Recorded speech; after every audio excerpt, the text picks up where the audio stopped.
Сайн байцгаана үзэгчдээ та бүхэндээ орой мэндийг хүргэж байна. Футбол ток нэвтрүүлгийн маань 39 дахь дугаар үзэгч та бүхэнд хүрэхэд бэлэн боллоо.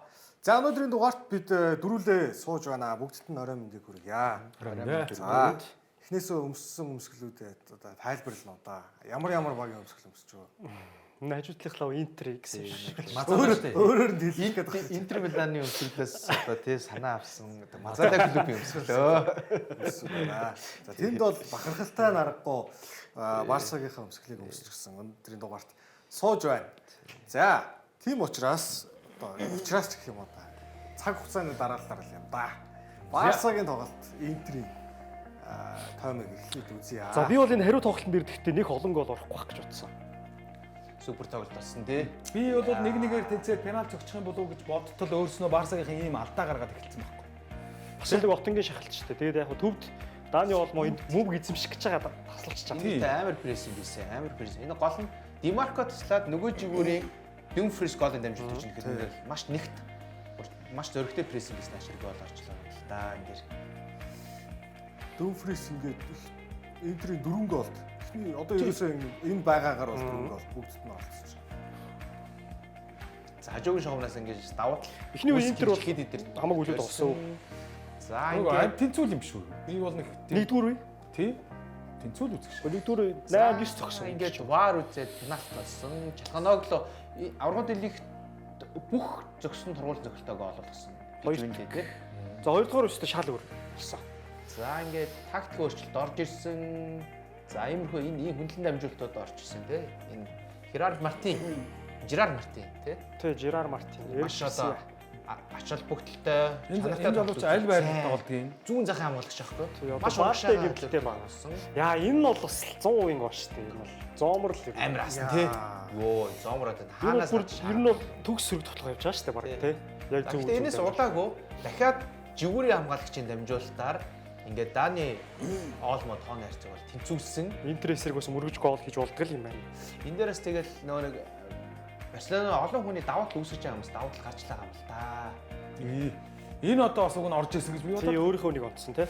Орж ирсэн л. Яа энэ Ламин ч энэ дэр баг 8-9 зогсон уу? Тийм өчнө олон зөксөн гэсэн. Хоёр тоглолт нийлээ хэд зөксөн гэсэн. 16 илүү тэр хавцсан баг шүү. За ингээд дотлосоор ингээд ер нь дуусчихж байгаа болов уу гэж бодсон би. Ер нь би ч гэсэн ингээд баг ингээд асууж дуусч байгаа маань ингээд Интер азгүй юм бэ гэж би чинь. Юу Интер орж ирсэн. Интер яасан азгүй. За Барса энэ жил аврагуудын лиг финал тоглох юм байна уу? Барса бол энэ жил одоо бас мундаг байгаа юм байна гэж бодоод л байж исэн. Ер нь тоглооны бүх тоглогчдын бензин дууссан байгаа шүү дээ. Интер болоод. Тэгээ унтаадаг ихлээр бас нөгөө юу? энэ хоёрын орнд дуусгах гэсэн үг юм байна. Ачаар би нэрээ. Тэгсэн чинь ачаар энэ манай Лациогийн баггүй зайлвал.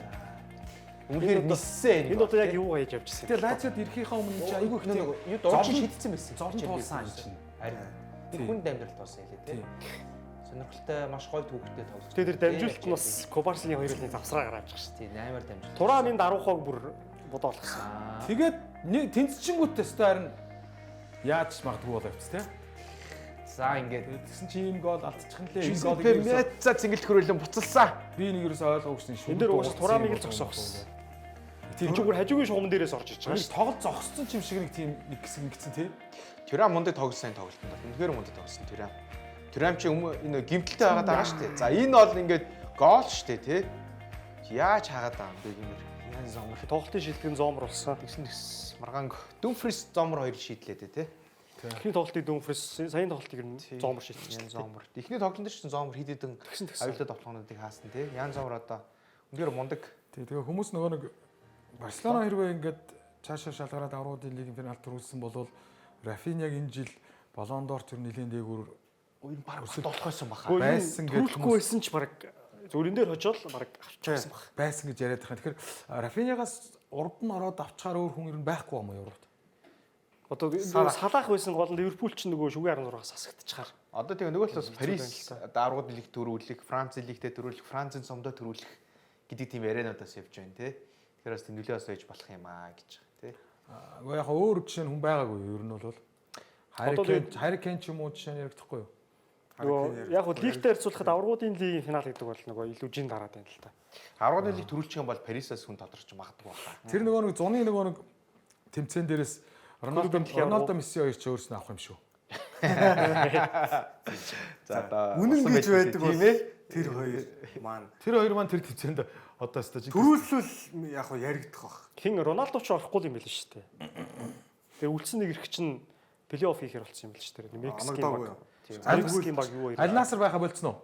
Үгүй Наср ер нь гэхдээ яасан гэж. Одоо тэр плей-оффын тоглолтод 5 сарын сүүлээр болох юм байна.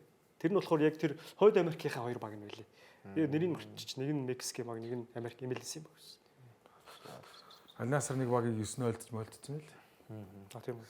Юун дээр энэ тоглолтын дээр сая одоо нөгөө зүүр орж эхлэх гэсэн чинь бүр мартчихлаа нөгөө зүүр. Одоо яг сүүлийн голыг жишээ нь харахад Тюрамаас тэр бөмбөг салахгүй ингээд өвдөг шилт мэлбэнд нойгоол ингээд яваад байгаа.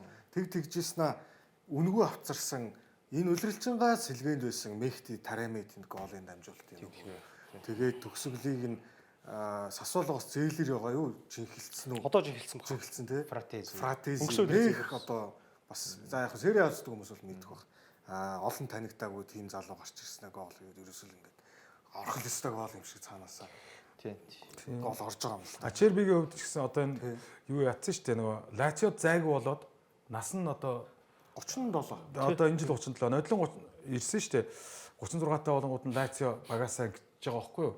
Тэнгүүд нөгөө Симоне Инзаги ч өөрөө Лациод авчирж исэн Ачербиг бас л 32 3 хүрсэн байхад нь Лациод авчираад Лациогийн төв дээр байлгаж исэн шүү дээ.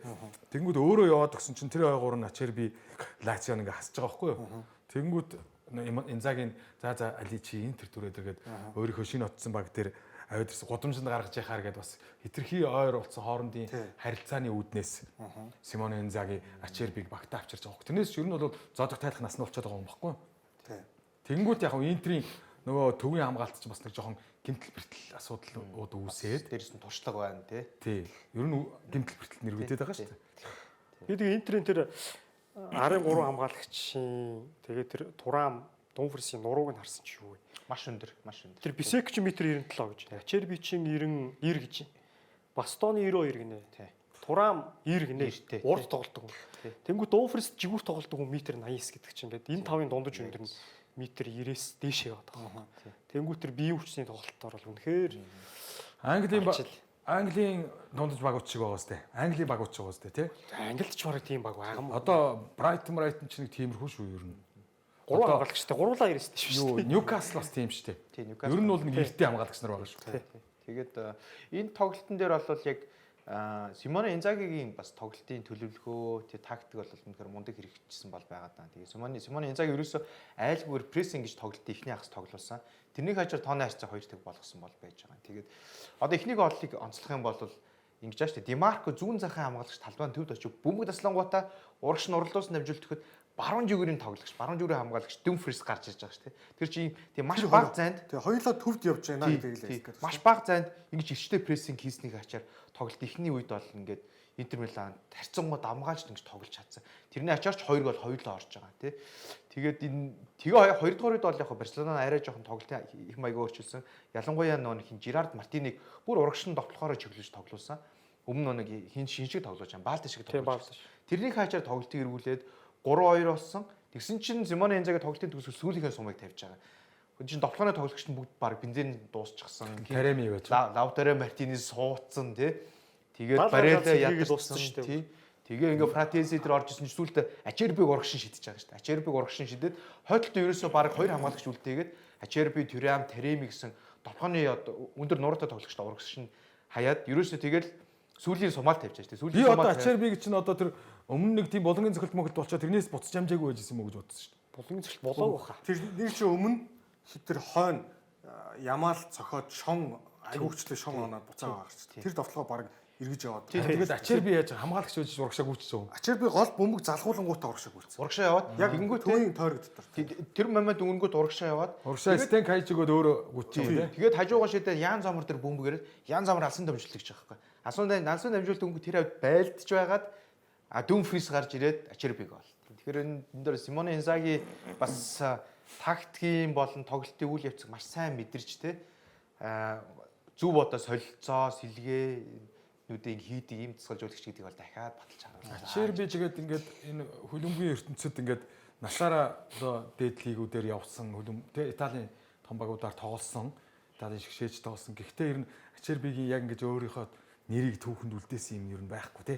Энэ ер нь үлдлээ те. Яг зөв тий. Энэ яг өнөөдөр чиний өдөр байлаа гэж хэлэхээр. Тэгээд Ачерби ингэж байгаа. Ачерби дараагаар нь гэрт нь одоо жишээ нь танай тоны игээд алтан түрүү очиход те.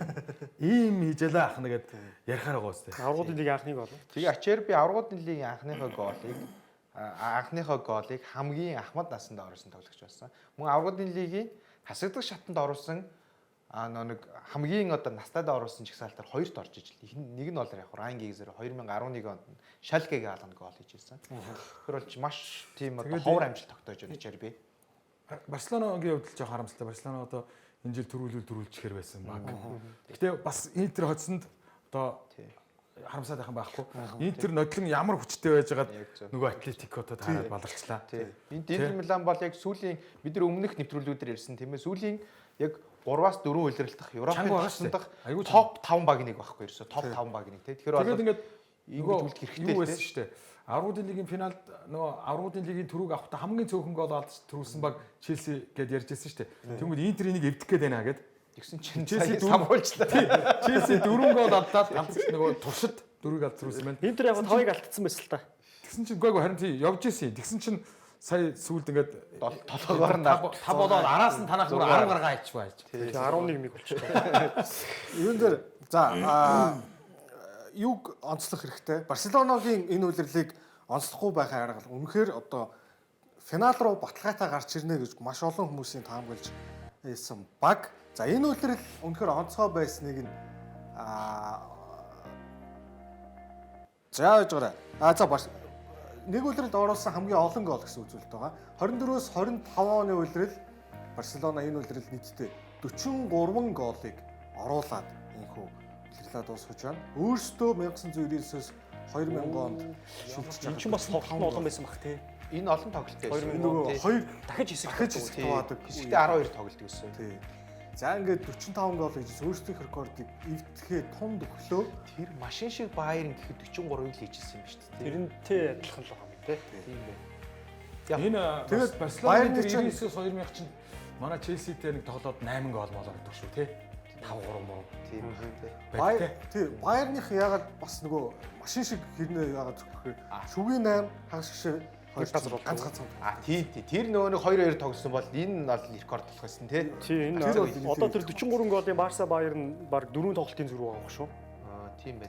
Тий одоо энэ үлрэл 2 тоглолт нэмэгдсэн шүү дээ. Хэсэгтээ 8 тоглолдог болцсон. Ливерпул 17-аас 18 Барса онд ч бас илүү тоглолт хийсэн шүү дээ. Тий. Тэр баг 18 5 өөрсдийн тоглолт юм шүү. Финалд Яг 4 финалд хэсгийн 2 тэгээ нокаут. Реал Мадрид тожигддог. хожигддог жил. Плей-оффор дамжсан бол бүр 6 тоглолтын зүрх гарах. Тийм тий. Тий. Тэгээд юун дээр сая солилцоон дээр би бас нэг юм нэмээд хэлчихье. Хиний Инзагигийн солилцоонууд бол айгүй тийм зөрөгтэй солилцоонууд байсан ингээ сая зингэл хэлж ин л та. Тэнгүүд нөгөө тал Фликийн зөвхөн зарим нэг солилцоог нь би ойлгоогүй. Ялангуяа одоо яг 90 дэх минутанд Левандовскиг оруулах шаардлага байсан уу? Эхний тоглолтын дээр ч юм болохоор Левандовски байгаагүй шүү дээ. Тэгмэд Кристенсен орж ирсэн. 4 хамгаалагчтай дуусгасан бохгүй. Ер нь бол Флик эхний тоглолтын дээр за одоо ер нь бол нэмж гол алдахгүй тулд бас хамгаалагч нар оруулах хэрэгтэй байна. Хариу тоглолт гэж байгаа учраас ингээд 4 төвийн хамгаалагчтай тоглолтыг дуусгачихсан бохгүй. Эрик Гарсиа, Кристенсен, Арухо, Кубарси гээд 4 төвийн хамгаалагчтай дуусгачихсан бол сая Левандовскиг оруулах шаардлага яг үндэ байсан уу юу? Жохон тэр солилцоог харах хамгаалаад дуусвал хоёрдугаарт тэр янрын нөгөө CBS дээр айгу гоё анализ хийсэн мэлээ. Яг энэ саяны хоёр тоглолтыг харьцуулаад одоо Paris Saint-Germain Арсеналын хариу тоглолт, Интер Барсын хариу тоглолт хоёрыг харьцуулаад юу ч харьцуулсан бэ гэхээр Ламин Ямал тэр тоглолтын төгсгөл бөмбөг дууж яваад хаалгаруу цогох ямар шаардлага бол байгаагүй. Зүгээр булангийн туг руу очиод бөмбөгөө бариад зогсож байгаа шүү дээ. Наанаас нь яг ингээд тоглолтын тэр ингээд дүрс бичлэгийг харах юм бол Педри байна, Рафиня байна. Цаашаага яваа гэд бити зөхөөрөө хилээдсэн ингээд гарын туга гараараа ингээд заагац. Кубарси байна, Педри байна, Рафиня. Тэрийг Ламин Ямал ерөөсө анзаараагүй. Шууд дуучиж хаалга руу зогсон. дуусгах Тэр нь зөрөөд гол. Яг тэр нь орсон бол ер нь тоглолт ингээд дуусах байсан. Гэхдээ ороогүй.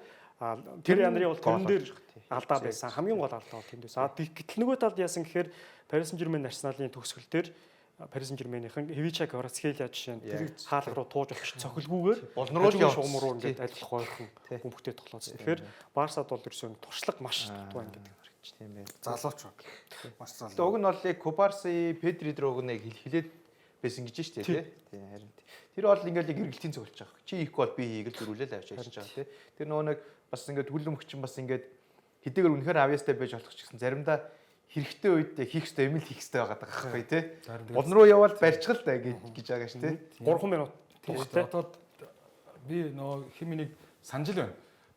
Мито талбайн болонд очичоод булангийн дээр биеэрээ хашаад тэгээд цаг аваад 20-30 секунд өнгөрнө шүү дээ. тэгсээр угаад дараагийн шат руугаа баярлалаа гараад явжсэн тоглолтууд бас өнөөл байдаг тий. Залуу Хичнээн хүмүүс супер Барса шилжүүлж бас байна л да. тэгж цаашаа шалгарах ёстой юм бас байж шүү дээ тий. За Барселона хагасгшээ шатны юунуудыг харъя, цувралуудыг харъя. За Барсагийн хувьд ингээд хагасгшээ шатнд сүүлийн 5 тохиолдлоос нэгт нь буюу 15 онд Байерныг хожиж шалгарсан. За бусад тохиолдлууд дээр ер нь хагасгшээгээс тэгсэн. Яг гоо зочилж очихоор одоо тэр Байерны зочилтод бол хожигдсон шүү дээ бүр. За тэр 7 тэгч яах вэ? За тэр бол яг нэг тийм тоглолт болсон. А тэр нөгөө 3-2 чинь нөгөө азгүй.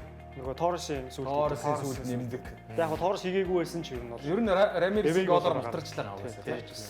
За тэгмүүд Ливерпултэй 4-3 гэдэг чинь нөгөө агуу иргэр ил. 3 тэгэр хожичоод 4 тэгэр хожиж. Оо манай Ориги сэр оригийн хийдэг тэр өстө балаа тий. Тэг яг гоо эрэг талаас нь харах юм бол 6 жилийн дараа хагасгшээд хүрсэн. А яг хагасгшээд хүрээд бас ингээд мултарчаад идэг цуврал нь бол ер нь бас жоохон. Одоо ч сүүлийн 5-ын 4-т нь. Тэгээд за зүгээр одоо ингээ харъя. Энчнээс ингээ харахад заяа. Байернаас бусд нь бол Барса цаашаа гарцсан байсан байхгүй. Харин тий. Тэр 7 тэг бол үнэхээр боломжгүй. тэр 7 тэг бол Байерн угаасаа гардгаар гарч ирсэн газар. Челси дээр бол цаашаа гарцсан байсан газар. 10 хүнтэй Челси. Ливерпул дээр 3 тэгэр хожичоод тэгээ хожигдчихав. Өнөөдрийн Интер бас яг тэр сая бид нар ярьлаа тий. Ямар булангийн дугаар очоод 30 секундыг л ухаантай байцсан бол цаашаа. Тэг Барселона 3 сайхан боломж пенал алдсан биш. Тэгээд бас энэ авралын лигийн нокаут дээр бас нэг Аз Ёндоо гэдэг юм бас амар нөлөөлөх юм аа. Яг агуулгын хувьд бол мэдээж илүү байсан. Гэхдээ одоо юу гэдэг чинь тэр 3-3 болгодог голын дамжуулалт бол яг Кубарсигийн алхмын дундуур гараа явдаг ч юм уу тий бөмбөг Ламин Ямалын цогцолчон ондох ч юм уу нэг тиймэрхүү жижиг деталууд бас маш том нөлөөтэй юм аа. Ян Сомбор энэ хоёр тоглолтын туршид нийтдээ 14 хаалтыг хийсэн байна. Хоёр тоглолтод 14 удаа хаалгансан цогцолтыг хаасан. Түүнээс илүү олон одоо хоёр тоглолтод олон хаалт хийсэн таалагч бол 16 оны Ян Облак юм байна. Байерны эсрэг 16 хаалтыг хийжсэн. Тэрний дараа орохоор юм рекорд хаалтын тоо болжээ гэж. За ингээд Интер Барсагийнхаа хэсгийг өндөрлүүлээ. Дараагийн тоглолт руу, маргаашийн тоглолт руу оръё. Paris Saint-Germain Arsenal.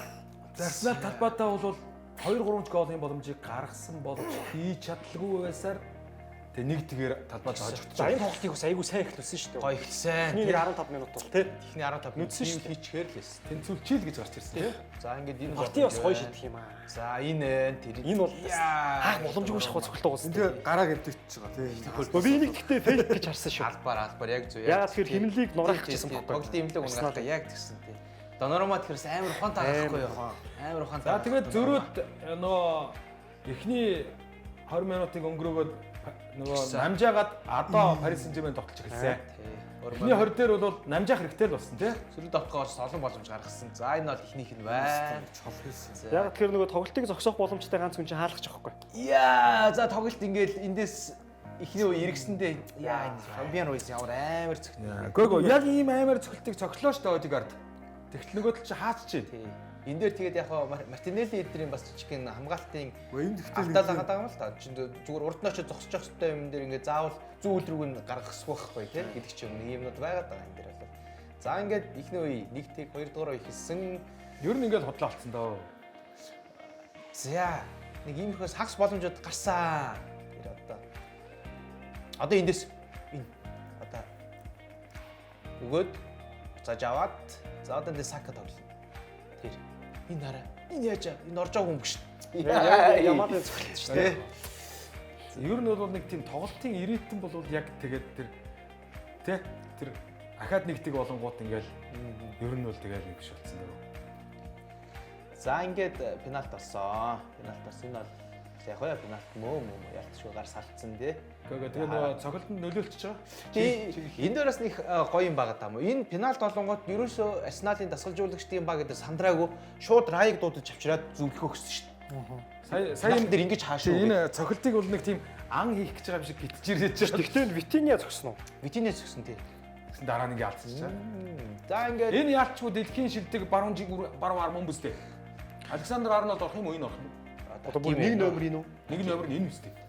тийм Би энэ Хакимиг гэж бодож дэлхийд одоо тийм энэ формоор мөн. Яг зүгээр энэ өдрөлд бол ер нь тийм байна уу? Дөнфрис бол тусдаг мундаг бай. Зөмпс сайн байна. Гэтэ ер нь бол би хамгаалт бага өдөртөх тал дээр Хакимиг Маш жиг тоглож ийлээ. тасарсан юм лээ одоо. За ингээ 2-1 болсон. За энэний дараа нэг момент авсан шүү. Хакимигийн гол ер нь шийдтэлтэй. Тий. Хакимийн гол бол. За одоо энэ тий. Энэ. За энэ ингээд тоглолт дуусах 10 минут дутуу шүү дээ тий. Тэгээ энэ нөгөө 5 метрээс дээгүүр хаалга шиг хүрчлээгээ бодчихж байна. Тий. Тэгэхээр Сакаас залуул. Баруулын таарсан байна. Яг ийм юм чинь Дрогба чинь Хийн шүү дээ. хаалгаар нам байхгүй. Тий одоо гуй моёроо оногдоод байд оногдож болох юмараа оногдоод хийчихэж байгаа. Зөрнө гэж бодожгүй үү юм уу ааши тий. За ингээд Арсеналын аялал ингээд дуусчээ. За хэд хэдэн сонирхолтой юм байна. За хагасгшээ шатанд за энэ хоёр багийн тоглолт ингээд тоглолт эхлээ явж ирсэн чинь нэг ийм үзүүлэлт харсан. Тэр нь хоёр багийн гарааны 11 тоглогчдын нийлүүлээд дундаж нас нь 25 нас 73 өдөр гинэ. Тэгээ ерөөсөө хагасгшээ шатны түүхэнд хамгийн залуу гарааны 11 тоглогчийн рекордын яг ард орсон байна. 95 оны Аякс Байерны тоглолт 24 нас 112 өдөр байсан. Хоёр баг хоёулаа юм байна. Хоёулынх нь нийлүүлээд 20 тоглогчийн дундаж нас л гэсэн үг. 20 тоглогчийн дундаж нас. Тэгээс нэг баг нь баг бол зөндөө үстэй. Зөндөө. За тэгэнгүүт эн чинь ерөөсөө маш залуу тоглогч 22 залуу талбай дээр гарч тогложээ гэж. Тэгээд эхний хагаст хамгийн гол нь юу яалаа? Арсенал зөвхөн тоглолтын эхний хагас нийтдээ 17 удаа хөндлөн дамжуулалт өгсөн гэсэн тоо үзүүлэлт гарсан. Тэнгүүт энэ тоглолт хүртэл чинь аврагуудын лигт нийтдээ 140 орчим тоглолт болчихж байна. Улирлын хугацаанд. Тэр дунд чинь 15.6 бүтэн тоглолтын дунд чинь 15.6. Тэнгүүт Арсенал ганцаараа зөвхөн ихний хагаст 17 өгсөн гэдэг бол нэлээд олон одоо Артетагийн бодож гаргасан юм. Тоглооны санаачлага дээр гаргасан гэсэн үг. Тий. Болоогаас уг нь бол танах аюу хийгээд идэв юм. Тэгээ дээрэс нь Paris Saint-Germain чи Интертэй харьцуулахад бас нуруу нэг айхтар өндөр биш юм байлээ шүү дээ. Дундаж. Тийм учраас хоёрдоо саяны хариу тоглолтод шууд парти шидэл эхэлж байгаас хажуугаас баг бүх хүмүүний парти шидэл. Тэгээ яаж яах тийм давуу тал үүсэх гэж бодсон тийм бас байсан бол гэж би бодсон. Саяны тоглолтын эхний 20 минутыг чи яалчгүй өөрийнхөө буруугаас хууц авцсан. Нэг ийм жижигхэн юмар шийдэж байгаа хгүй та ерөөсөө тий ялцчихээр тийгээд энэ тоглолтод бол эхний үед бол маш олон одоо тоглооны санаа. Тэгээ Мериног хоошин шидээд сэлгээгээр орж ирж сэргээдэг троосоор гараанд гарцсан шүү. Яг тэгсэн. Тэр нэг тоглогчийн үл амар байгаа байхгүй. Тэглэг байх тий. Бас энэ нас нөгөөдлөгөөс нөө бүрэлдэхүүний яс нэмгэн байдлыг харж байгаа юм л да. Нэмгэн танах дан танихгүй нэрвэл шүү дээ. Нөгөө хүүхд Премьер Лиг дээр л ялангуяа нэг баахан хүүхдэд байгаа шүү дээ. Ашраф Хакимиг 3 гол 5 голын дамжуул зөвхөн энэ үлрэл аврагын лигт.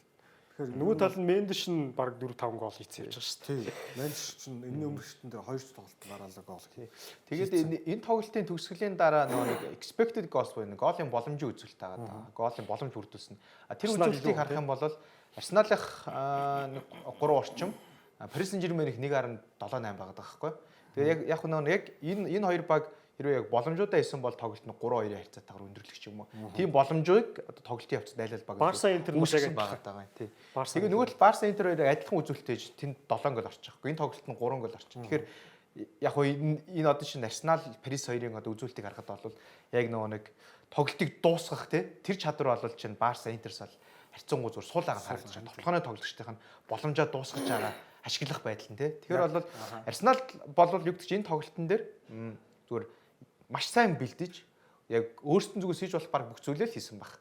Тэгээд 3 голын боломж өрдөөсөө 1 голыг хийсэн байна. Гоолол цагийг нь оруулж хийж чадаагүй.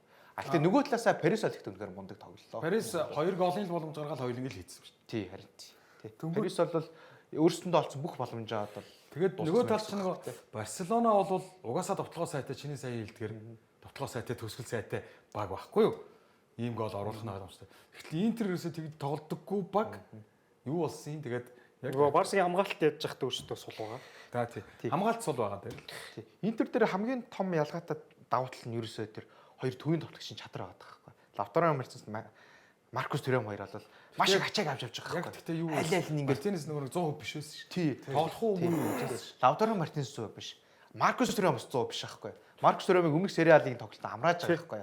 А тэгээд өмнөх одоо нэг Өгдсөн шүү дээ. тий эхний тоглолтын дээр бол Түремийг бас нөөсөн шүү дээ. Тэгээ хариу тоглолтын дээр бол Түремийг бүр ингээд сүүлийн сумаа 50 120 минут гүйлгэж байгаа байхгүй. Лавтаро Мартинес нэг бол 3 бас талбайда 3-3.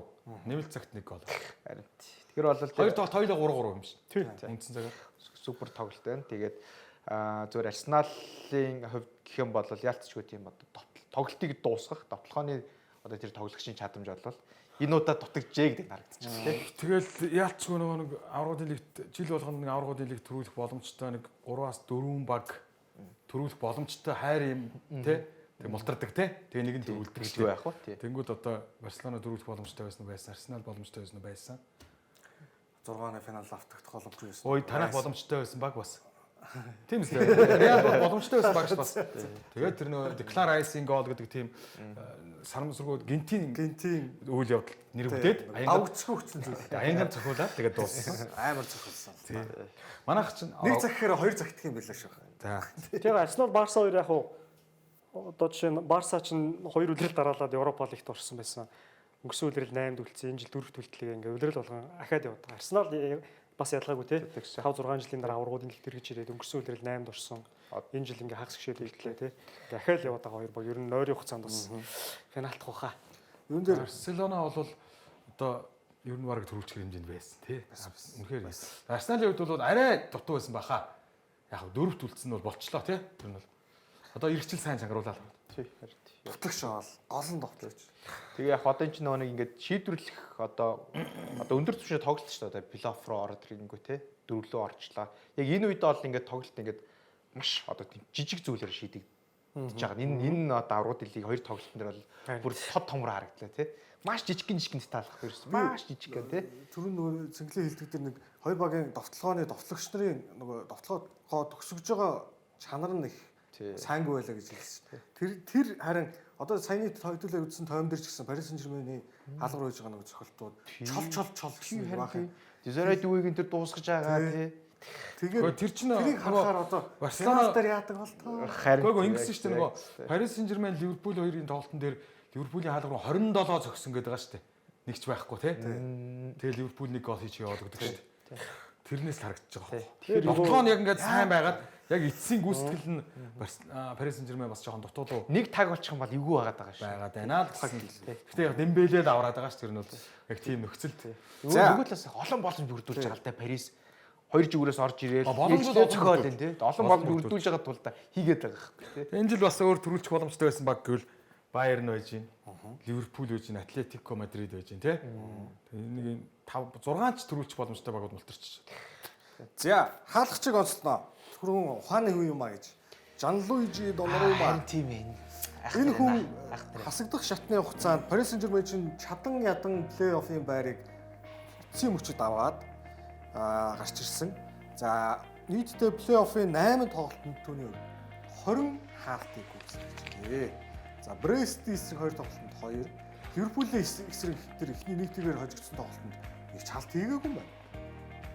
Одоо Тийм Ливерпул хийгээгүй юм чинь гэж бас Ливерпул өөртөө ганц онол гол ганцхан зохиол тэр нь гол болсон шүү дээ. За тэнгүүт нөгөө талаас хариу тоглолтод 2 хаалт хийгээд Астон Виллагийн эсрэг хариу тоглолтод 5-ыг хаагаагүй бол өөртөө мол төсөрч байгаа газар юм байсан шүү. Тий. За тэгээ Арсеналын эсрэг ихний тоглолтод 5 хаалт. Энэ тавч бас амар хэрэгтэй. Тэгээ саяных дээр бол 3 хаалт. Тий 3 хаалт. Нийт 20 юм байна. Ер нь бол Английн баахан багуудыг жагсааж байгаа л зодоо хийсэн байна. Тэгсэн тий. Энэ ч одоо хамгийн ихэнх нөгөө байрныхан дүү. Тий. Хэсэгтээ Ситиг нухсан шүү дээ. Тэгсэн тий. Ситиг байж. Тэгээ одоо яг энэ жигсаалтаас харуул яг зүгээр хамгийн боломжтой байсан миний бодлоор Астон Вилла байсан юм байна. Тэр 3-2-оор хождог тоглолтын дээр бол бас 2-3 боломж алдсан шүү дээ. Хариу тоглолтын дээр. Тий. Тэгээ түрүүний тэр Донарума дээр яг нэмээд ярихад би бол тэгэж харсан байхгүй яг ихний 15 минут ирсэн Тэр албаар албаар би яг тийм шүү дээ. Тэгээ хэрэв үнэхээр гимтэлтэй байгаад гимтээд тэр яасан бол худлаа ингээд сэлгэний хаалгач малгач гаргаж ирээл халааж байгаа байхгүй. Чи бас нэг цаг авч байгаа арга байхгүй тий. Зүгээр эн чин том тоглолтууд төр зөндөө харагддаг шүү дээ. Лаа лигмигийн тоглолтууд туслагтай байна тий. Нөгөө нэг Ямал тэр болон бөмбөг аваад явах хэрэгтэй байсан. Тэрийг яваагүй те. Тэнгүүд Арсеналын тэнд нэг 3-4 минут ингээл зогсонгуут л тэгэл нөгөө эрчим нь байхгүй. Тий яг 2 минут өнгөрөнгөт булангийн цохилт эдэр дээр бүх юм өөр болоод эхэлж байгаа байхгүй. Тэгээд одоо шил тэр хивич хамгаалцсан байсан Paris Saint-Germain-ийн хамгаалагч нар чинь шуугдсан байсан хамгаалагч нар чинь ингээд төвлөрчихөж байгаа. Тий тайвширч байгаа. За одоо ингэж хамгаалж шүү. Хаалгачаас өөр тоглогч тэгж гимтэл авах юм бол заавал талбайг чөлөөлнө. Тэнгүүд хаалгач зөвхөн тэр давуу эрх нь байгаад байгаа учраас удаан геймчин тусламж авч магаал. Тэр бол тоглолтын өмнө Луис Энрике тасгалжуулагч нар баг дээр ярьсан байгаа. За болохгүй бол ингэ шүү. Паникнд орох юм бол шуурган тоглоход өртөх юм бол Донорума яаж хийж байгаа. Тоглолтын эрчийг тий. Тэгээ пауз аваарай гэж ярьчихж байгаа тий. Тэгэхээр бол бас л өндөр төвшөнд бол олон янзаар л бэлтэж байгаа. Одоо сагсан дээр бол жишээ нь яг завсрал авчдаг шүү дээ. Тасгалжуулагч нь. Волейбол дээр яг нөгөө баг хэвээр нүдэл манай багийнхан хэвээр яаж хамгаалахаа мэдгээ байгаад өмрөөл эхлэнгүүт тайм аваад тэгээ нэг сайхан нүдэн онгойгоол орж ирдэг ш буцаад. Юун дээр ингээд Paris Saint-Germain, Inter Milan клуб бүгд аваргуудын лигийн финалийн тоглолтод 5 сарын 31-ээс 6 сарын 1-нд шилжих шөнө бол Мюнхен хотод тоглохоор боллоо. Хамгийн сүүлд аваргуудын лигийн түүхэнд Итали болоод Францын багууд финалд тоглосон тохиолдол 1993 оны Марсель Миланы тоглолт байдаг. Тэрнээс хоошоо ингээд Итали болоод Францын багууд финалд таарсангүй. Тэрээс амар Миланыг хожсон шүү дээ. Амар Марсель шүү тэр бас тий. Марсель амар Марсель дараагаар финалд тий. Тэр бас айхтар. Дисай чинь тэгэхэд Марсельтай байсан юм уу? Тий, Дисай. Дараа жил нь Миланд байгаа. Тэгээд Дишан байгаа. Тэр хоёр чинь. Тий. Тэр бас айхтар Марсель. Сүүлд хоёулаа Челси дээр зодог тайсан. Тий. тэрийг бас шүү дээ. Ингээд сургуулж байна тий. Бас 17 жилийн дараа аваргуудын лигийн финалд Англиас ч, Испаниас ч, Германаас ч нэгч баг үлдсэнгүй. Хамгийн сүүлийн тим тохиолдол 2004 оны Порто болоод Монакогийн финал байдаг. Юу байсан? Тэрнээс хойш тоглогчгүй юм шүү. Испани, Англи, Герман тоглогчгүй гэж би нэг юм уушсан санагдаад байна. Баг. Яа тэр чинь Парис нэг Фабиан Руис гэж Испани тоглогч байж байгаа л да. 5 онд ингээд Ливерпул үлдчихэж байгаа. Тэгээд 6 онд Барса ингээд юу багуудыг харуул. Тэгэхгүй ер нь Португал юм уу Францаас л орж ирэхгүй бол энэ нөгөө дөрвөөс үлдээд байгаа байхгүй. Одоо тэгээд аваргуудын лигийн цаам Итали юм уу Францаас очих цаг нь болцсон л да. Энэ хоёул хөл өмгийн их гүрэн те. Ялангуяа Франц бол хөл өмгт бол маш олон одоо өв бүтээсэн улс шүү дээ. Хөл өмгийн их гүрэн шүү дээ. Одоо Жюл Риме гэдэг анх одоо 1904 онд олон улсын хөл өмгөө холбоо FIFA-г байгуулах санаачлаг гаргаад анхны ерөнхий нарийн бичгийн дараагаар нь ажиллаад анхны дэлхийн аваргыг зохион байгуулсан. Тийм учраас Алтан дагин гэдэг цомыг Жюл Римегийн нэрмжит цом гэж нэрлэдэг байсан. Дараа нь Бразилчууд 1970 онд авангуутаа нэг алдсан. Тэгээд тэр хайлуулсан гэж ярьдаг тийм ээ. Тэгэж олоогүй. За тэгээд Европын хөл өмгийн холбоог үүсгэн байгуулах, зохион байгуулахад Анри Дилон гэдэг бас Франц зүтгэлтэн болол ажиллаж исэн. Тэгээ одоо Европын аваргын цомын тэмцээнийг цомыг бол Анри Дилоны нэрмжит цом гэж хэлдэг тийм. Тэгээд ингээд харахад бол Францчууд бол дэлхийн хөл өмгт маш их өв одоо бүтээсэн байдаг. Тэгсэн хэрнээ аваргуудын лигийн тэмцээнд ганцхан цомтой бол байдаг. 1993 онд Марсель төрүүлсэн.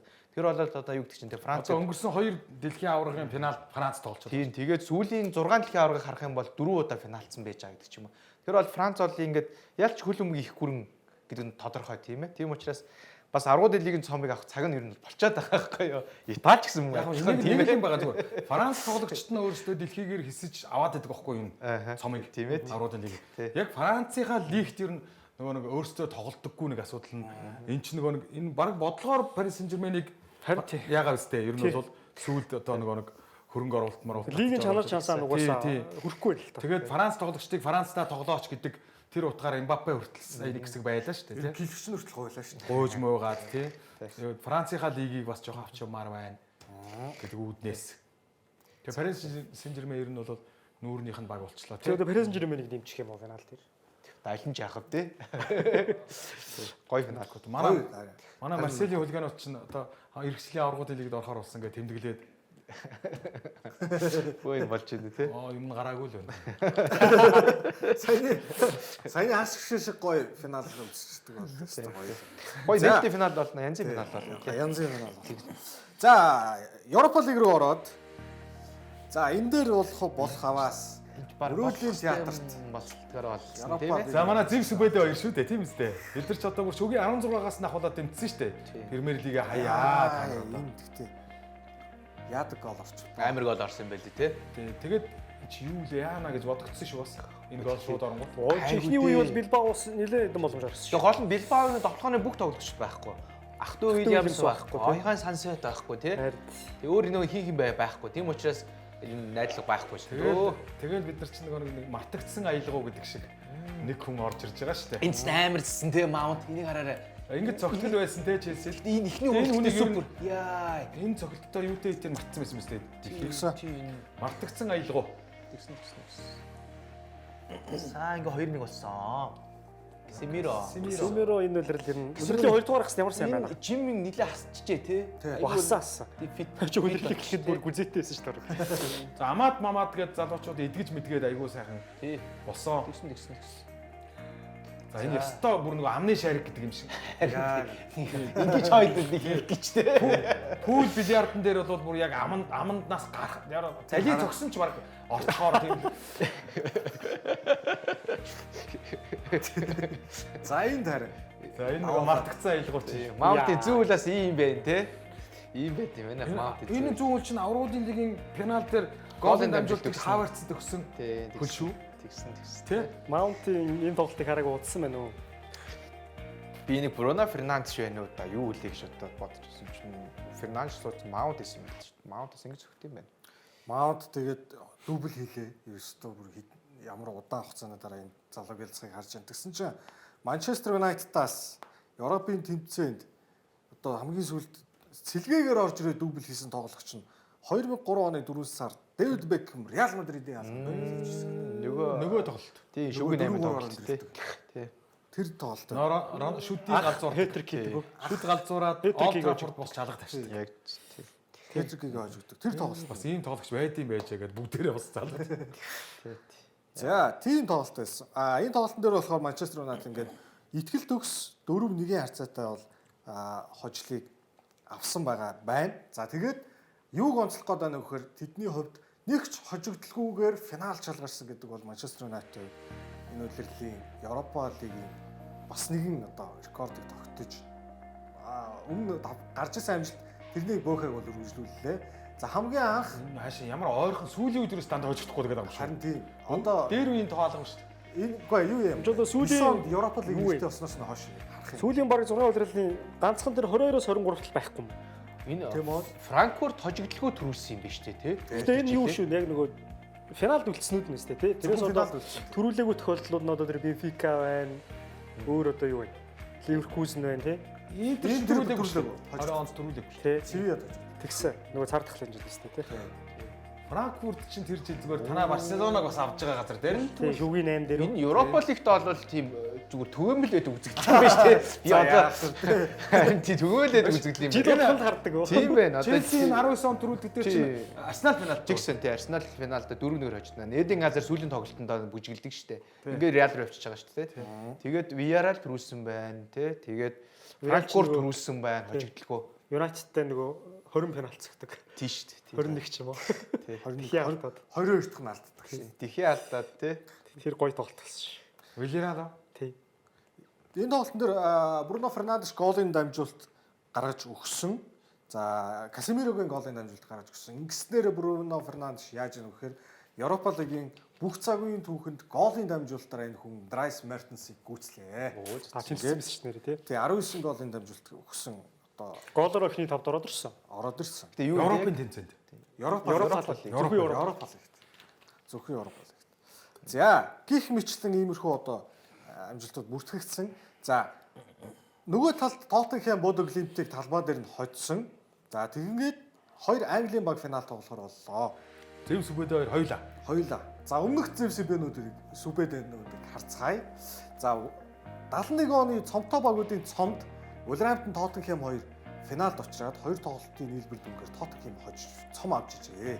За, Тоттенхэм чи энэс хойш нэтэн.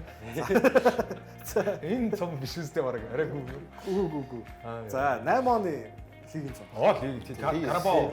За, Английн багуудын финалыг онцолж байгаа шүү. Европын тавцанд. За 8 онд аваргуудын лигт United Chelsea, 19 онд Chelsea Arsenal, тэр жилийнхээ Европа лигт нь Chelsea Arsenal, аваргуудын лигт нь Tottenham Liverpool, тэгээд City Chelsea-гийн 21 оны финал байна. Энэ жилийн Tottenham Manchester United-ийнх бол Европын тавцанд зөвхөн Английн багууд финалд таарсан 6 тохиолдол болж байна. Одоо энэ Челси чинь пеналууд дээр яаж игээ хусчаад идэм бэ тий?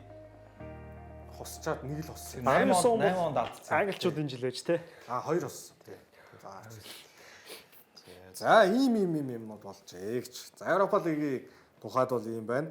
5 сарын 22-ны Ажлын өдөр байна. ажлын өдөр. Европа лигийн финал юм уу тий? Карабао нь голд биш нөгөө юу конференц нь голд гэсэн. Дараа 7 хоногийн дундуур юм биш үү?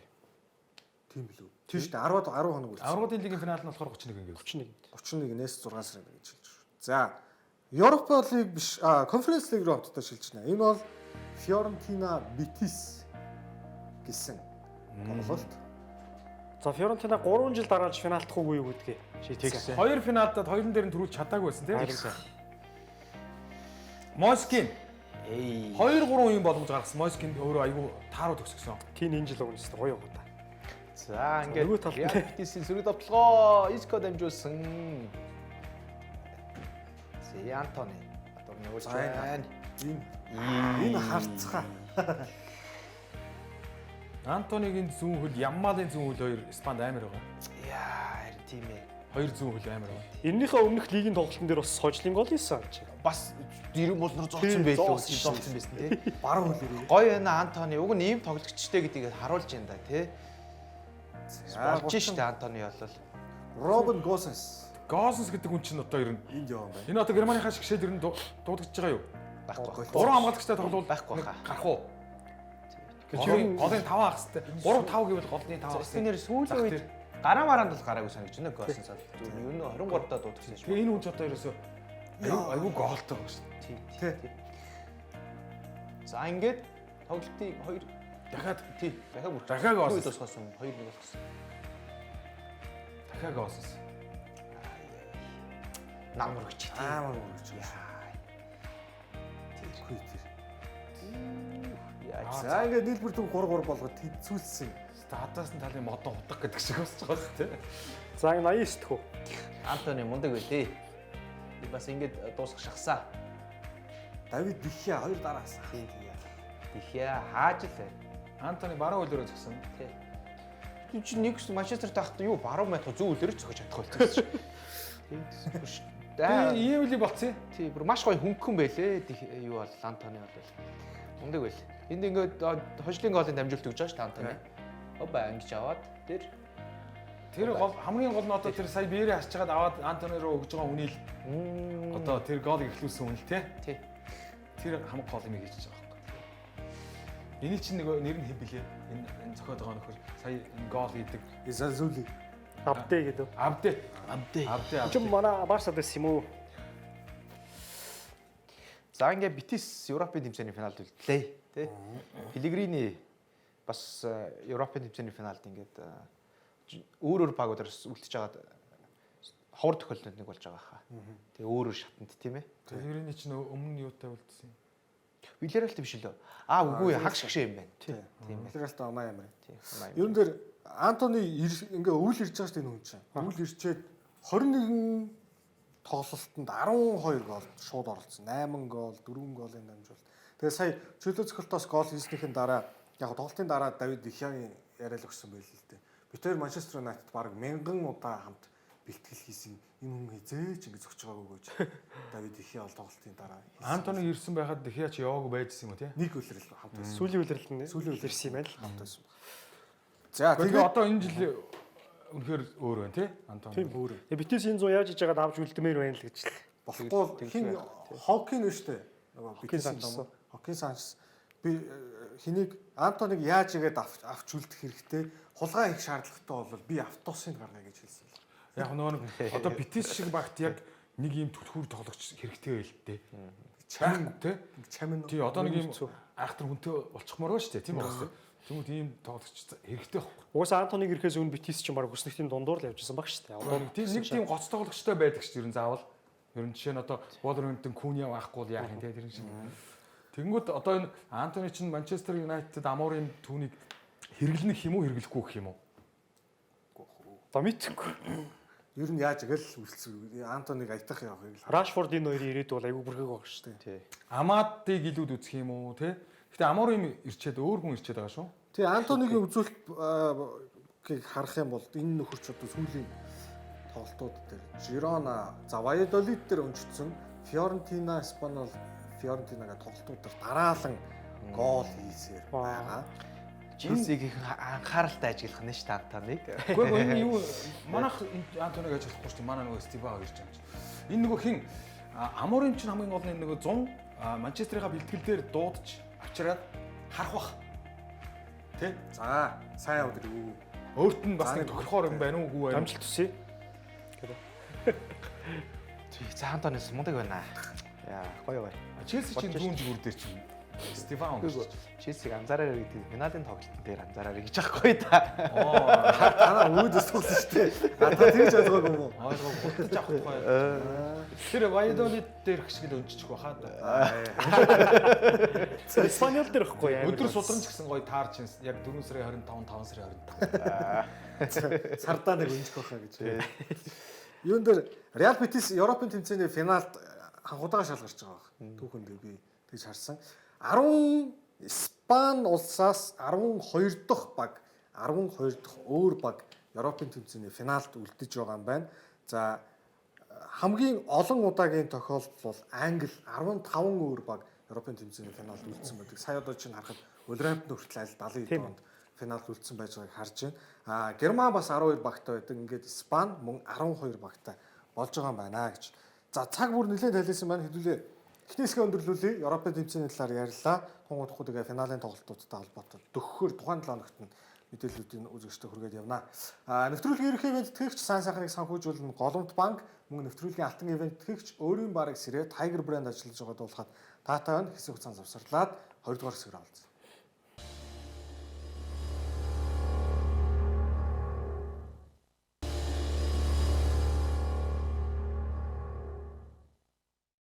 Нэвтрүүлэг танд үзэгч намайг маш баярлалаа. 2 дугаар хэсэг маань эхэлж байна. За 2 дугаар хэсгээр шууд El Clasico-г толгойд навьсан Барселонотын Олимпийн зэглэл хүрээлэнд Илэрхийллийн сүүлийн 4 дахь El Clasico.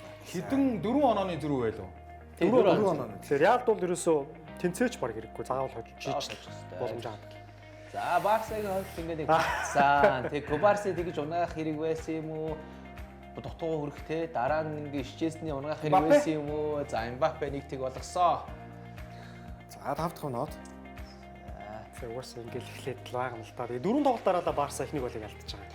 Интертээс хоёр ингээд бас бөмбөг Ямалаас салгасан Реал шууд сүргэж автлаа. Энэ өхөн тодорхой За байсан тийм. ингээд за дахиад Барсагийн хажуугаар гүйсэн шижээснийг тойруулж өгсөн. 2 тэг. нэр утан шахаж амжаагүй юм. Би энэ 2 гол орж ирчих гэлүүгөө орж явсан юм л та. Тэгэл орж ирэл компьютер асаагаал Харсан ч 2-0.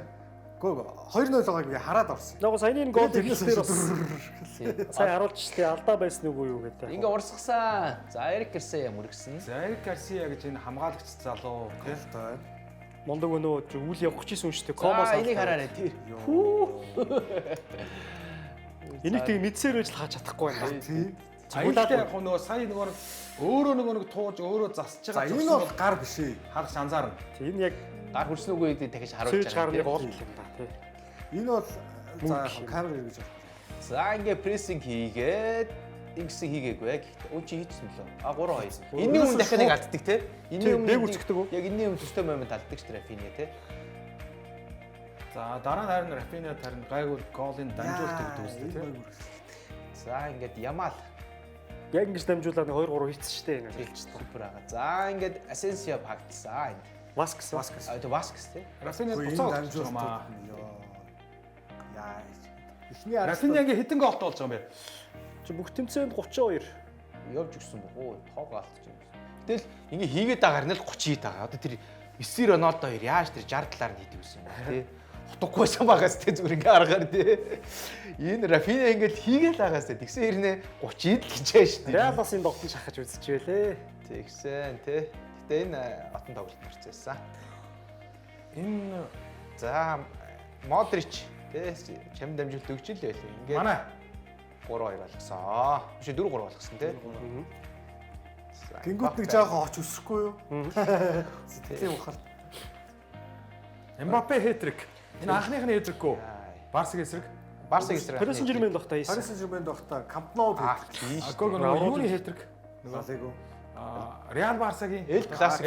классикогийн Тий. хэтрик тий. Эл классик. За одоо ингээд Яа, энэ уг нь бас Нэг хүүхд гарч ирсэн. тэнцвэрсэн газар тий. энэ гэхдээ Эндрик үү? биш энэ Муниус гэдэг нь Барсаг академи их шүү дээ. Яаж ичээр ялж очиж юу? Тэрийг ярьж болно. За ингээд энэ бол нефт явсан авал. Яа, бөө юм болсон тэний хийсний дараа энэ чи наач энд гар үлдсэн байлээ. Ялцчих. За гэхдээ ингээд тоглолт дууссан байсан. За 4-3 энэ өдрөл Реал нар үзүүлсэнгүй Барса тий. Үгүй би дээрлээ. сүүлийн 3 4 ч тоглолт очиж тий. Дөрөв тоглолтаараа тоглолт орлоо. Холсон. тий. Яаж л хожиж чинь доо. Эхэлж алдаж хожиж 16 гол хийлээ. Анхнаас нь ингэж хожиж чинь тий. Ядарч гин үү? Гэхдээ угаасаа нөгөө юу гэж чинь. Би яг энэ чи Өөдөж гин үү гэж. Өөдөж гин үү. Хоёр дэг болоод эхэлсэн. За манай төвшөө орж ирэл хаас та харж байгаа сте л гэдэг. Гэхдээ наа чи ингэж эхлэхгүй бол наа чи ямар ч балансгүй тоглолт болно шүү дээ яхаа төлөв. Тэгвэл 4-5-0 болчих гээд байсан тий. Манай Борнмут төвшөө юу? Угаасаа гэхдээ угаасаа би бүр ингээд хоёр тгээс хожигдож эхлүүлж байгаа юм чинь дөрөвт тоглолтоо үзэж байгаа байхгүй. Тий. Атлетико Мадрид Бүр одоо Интертэйс хоёр тоглолт байна. Тэгээд би байтугай Барсагийнх нь өөрсдөө хүртэл бид нар эргэж ирнэ гэдгийг мэдж байхад тий. Бенфика дээрээс тэгсэн шүү дээ. Бенфика дээрээс эхлээд хэд алж араас нөхөжийг очижсэн тий. Тэг яалтч үү Барсас ихтэй үнэхээр тоглооны супер потенциалтай байна. Бүр яаж хийж чинь тэр Рафиня, Ямал тий тэгэл одоо талбайд Педрийн дээр тоглолтын төвд найруулж байгаа тэр тоглолтыг хамгийн жимээгүй багтар нь ер нь Педри шиг байгаа нь бол амар Педрих болов ёо супер. Бүр нэгдэг болцсон байсан шүү дээ. Юуны $1 дэлгүүр гэдэг шиг тий. Тий. Тий нэг хэсэг үү? Тий. Шавигийн Барса бол тий Барса бол арай биш болцсон байсан тий. Одоо яг энэ Барсад яг ийм амар довтлоготой амар байна. Барса ч тэгэл амар байдаг үстэй угаасаа. Одоо сая Рафиня таслаад тэндээс дамжуулт буцаад өөр дөр нь тэр хоёр хүний голоор дамжуулт орж ирээд бөмбөг гол орчиж байгаа. Тэгээд Реал өөрсдөө энэ тоглолтын дээр үнэхээр одоо юу ч гинэ. Vinicius маань Нүд туруу тоглолт. Үнэхээр дийлээгүй Реал Дийлгүй, бол харин өөрөөсөө байдгаараа нөө нэг байдаг дөрөв мөчөөрөө л одоо чичирсэн тий. Сүүлийн одоо тэр 4-3 болгосноос хойш бас үзээд байгаа хөрхөө эдэн давцгаанууд гэдэг. Гэхдээ тэр нэг гол болохгүй. Гол нь өөрсдөө гоолоо алдахгүй байх боломж байсан. 3 голыг өөрсдийнхөө буруугаас болж авлаа. Гол тэр нөгөө Мбаппе, Себайос хоёр мөргөлдөөл арилж штэ тий. давхардаад хоорондоо Тэгээд мөргөлдөөл. яа 3-2 тий 3-2 болж байгаа тий. Родри, Vinicius хоёр тэгээд уг нь бол бусад тэмцээнүүдээр бусад багууд дээр бол одоо тэгэл одоо аим шиг л байгаад байгаа үстэй. Тий. Тэгтээ яг л одоо тэгээд энэ зундаа учрыг олох юм байлгүй дээ. Эхний 4 Эл Классико гэсэн үзүүлэлтийг хамтдаа шалгацгаая. За Эл Классико буюу Барселонагийн дасгалжуулагч болсноос хойш Эл Классикогийн эхний 4 тоглолтод очсон. 2 дахь дасгалжуулагч. Пеп бүр 5-ыг хоцчихсан юм шүү тий. Пеп 6 дахь дээр тэнцэжсэн. 6-т 1-1 юм байна. 2-2 ч үлээ. 1-1 баха. Тий. Энд чинь нөгөө 5 тэл чинь Мориногийн анхны Эл Классико ш тий. Энэ ёстой будаа болгодгүй. Тийм. Идэж уудыг. Яг зүгээр нэг үлрэл 4 хоцсон бол баг анхных шиг баг шүү. Тийм ээ тий. Яг Пепих болохоор 2 үлрэл Тэгэд Реал өөрөө Барселонагаа хожихоор айгүй даруу хождог тий. За Яг сүүлийн үед угнаас хайныг бас яхан нэг тэг яг зүгээр ягаадсан, үлрэл тий. жишээ нь нөгөө супер зон дээр Vinicius Cetric хийгээ 4-1-ээр очдог ч үлээ. 4-2 ч үлээ тий. тэрний урьдчил Mbappe Бензема хахад Копа дель Рей Тий. Camp Nou-д нэг 4 тэгэр нэгс хоцсон. Гэхдээ ер нь баг тэгээ болчихж байгаа шүү. яа Ханс Флик мундаг байна тий. Үнэхээр бас топ зэрэг Роналдогийн үед бол бас ганган байсан биз дээ. Үздэг байсан. Рональдо гэхдээ хэтрик хийж Роналдо үзээгүй. үуч. Тий, Роналдо. Барса гэсэн. Дубль бол хийжсэн. Барса Би гэнс нэг юм хэлье заяа. Би зүгээр ганцхан өмөрч. Ганцхан л өгүүлбэрээр би өмөрч. Тэрнээс Реал Саны тоглолтын дээр нэг сайн байсан гэж би юугаас хэлэхгүй. За. Энэ хоёр баг Эл Классико сүүлийн 18 тоглолт нэг ч тэнцээ байхгүй гинэ. Аль нэгэн зам. Тийм гэсэн шүү дээ. Барса сая 8 хожиж байгаа юм байна. Реал 10 хожицсан гинэ. Тэрний одоо сүүлийн 18 дээр өмнө бол Реал хожижсан л гэж хэлэх гэж байхгүй юу? За яа. одоо ингээд Барсагийн Хожихоор арай л амар амжилтах юм аа бас. харин тийм Гол сууг их явж байсан тий. Лукас когортлоо гэж хэлдэг. Энэс нэг юм асуух гэдэг шиг. За. Барсагийн фэнээс сухад одоо чинь ингээд жилийн өмнө Шавернанц байлаа. 2 жилийн өмнө Шавернанц Ла Лиг төрүүлээ те. Одоо ингээд Ханс Флик ирээд ингээд Барса өөрчлөө ингээд тоглоход ер нь багийнхаа тоглолт бүр илүү үзмээр санагдтал тоглож байна. Ер нь Шавигийн үед бол нэг өдөрт болсон те. Нэг нойлын Тийм үе юу? шүү дээ. Гэхдээ яг зүгээр би Шавигийн за нэг өмөрх юм болохоор бас гэмтэл хүртэл айгүйх байсан. Одоо чинь өнгөрсөн үеэрэлд бол яг BTS-ийг 5 тэгэр хожоод аврагуудын лигт Антверпенийг үлээ 5 тэгэр хожоод гоё явж хахад бас гол хийжсэн байгаа байхгүй. Тэнгүү чигшээгийн завсралгаар Күндэ, Арухо, Штег нь бүгд 2-3 сараар алгуулад тэгэл нөгөө нэг тэгрэг орчиж байгаа. Тэрнээс яг Шави ихний үеэрэлдээ бол нэг тэгс гэж аргалаа төрүүлээд хоёр дахь үеэрэлдээ бол би яг Барса шиг тоглоулна гэж өгн хэлжсэн байхгүй. Тэгээ нэг өмөрх юм тийм. Фликийн Барса бол үнэхээр гоё юм. Тэгээ би нөгөө Бундслиг бэлгүүнтэй бас яриад Баерн ер нь ингэж шахаж хамгаалтын шугам ингэж урагшаа байсан юм уу гэхээр үгүй гэдэг. Тийм баяр арай. Барса учраас Барса энийг ашиглахад илүү тохиромжтой байгаа даа. Ханси Флик чи ер нь бол танахыг нөгөө 7 тэгддэг хүн мөн биз дээ. Өөрөө 8-2 шүү. 8-2. Тэгээд дараа нь 8-2 болчиход дараа нь дахиад намар 1 зоонд орсон чинь дахиад баруун зөнгөө ингис гисэрдэг шүү дээ. Барсаг бол бүр Ханс Флик зөв хашаасан баг. 5-6 үтсэн бохоо явуулчихсан. Тэгэхээр ойлгосон юм уу те? Тэгээд энэ тоглолтын дараа Флик бас нөгөө яг хоо Шавитай харьцуулахад тоглоом болоод байна. Хамгаалалт болохгүй шүү дээ. Сүүлийн 8 тоглолтод 18 гол алдсан байгаа. Тэр ч одоо нэг тоглолтод бүр 2-3 гол байн алдчихна гэсэн үг шүү дээ. Тоглооны алдчихгүй сайн байгаа учраас муу хамгаалтаа нөхөд байгаа байхгүй. Бид эх хүлрэлд энэ дээр ажилланаа. Тий. Нэг хүн байх болно дөө. Ханс Фликээс Барселоныг сүр сүлдээ нэг. Тэгээд гэрэг дахиад нэг жил сунгаж байгаа. Үнэхээр Тэр нөгөө хин чин уг нь Кристенсен ч уг нь дажгүй хамгаалагч үстэй яга сэлгээс болох. Гэхдээ чи Берлээс сахин ирж байгаа юм чи. тэгээд 7 хүртсэн гэсэн. Манай Күндэ бол савлгаатай те угаасаа. Йохан Крофи нэг алдартай Күндэ байдаг дэш шүү. найдалгүй те. Йохан Крофи нэг алдартай байдаг.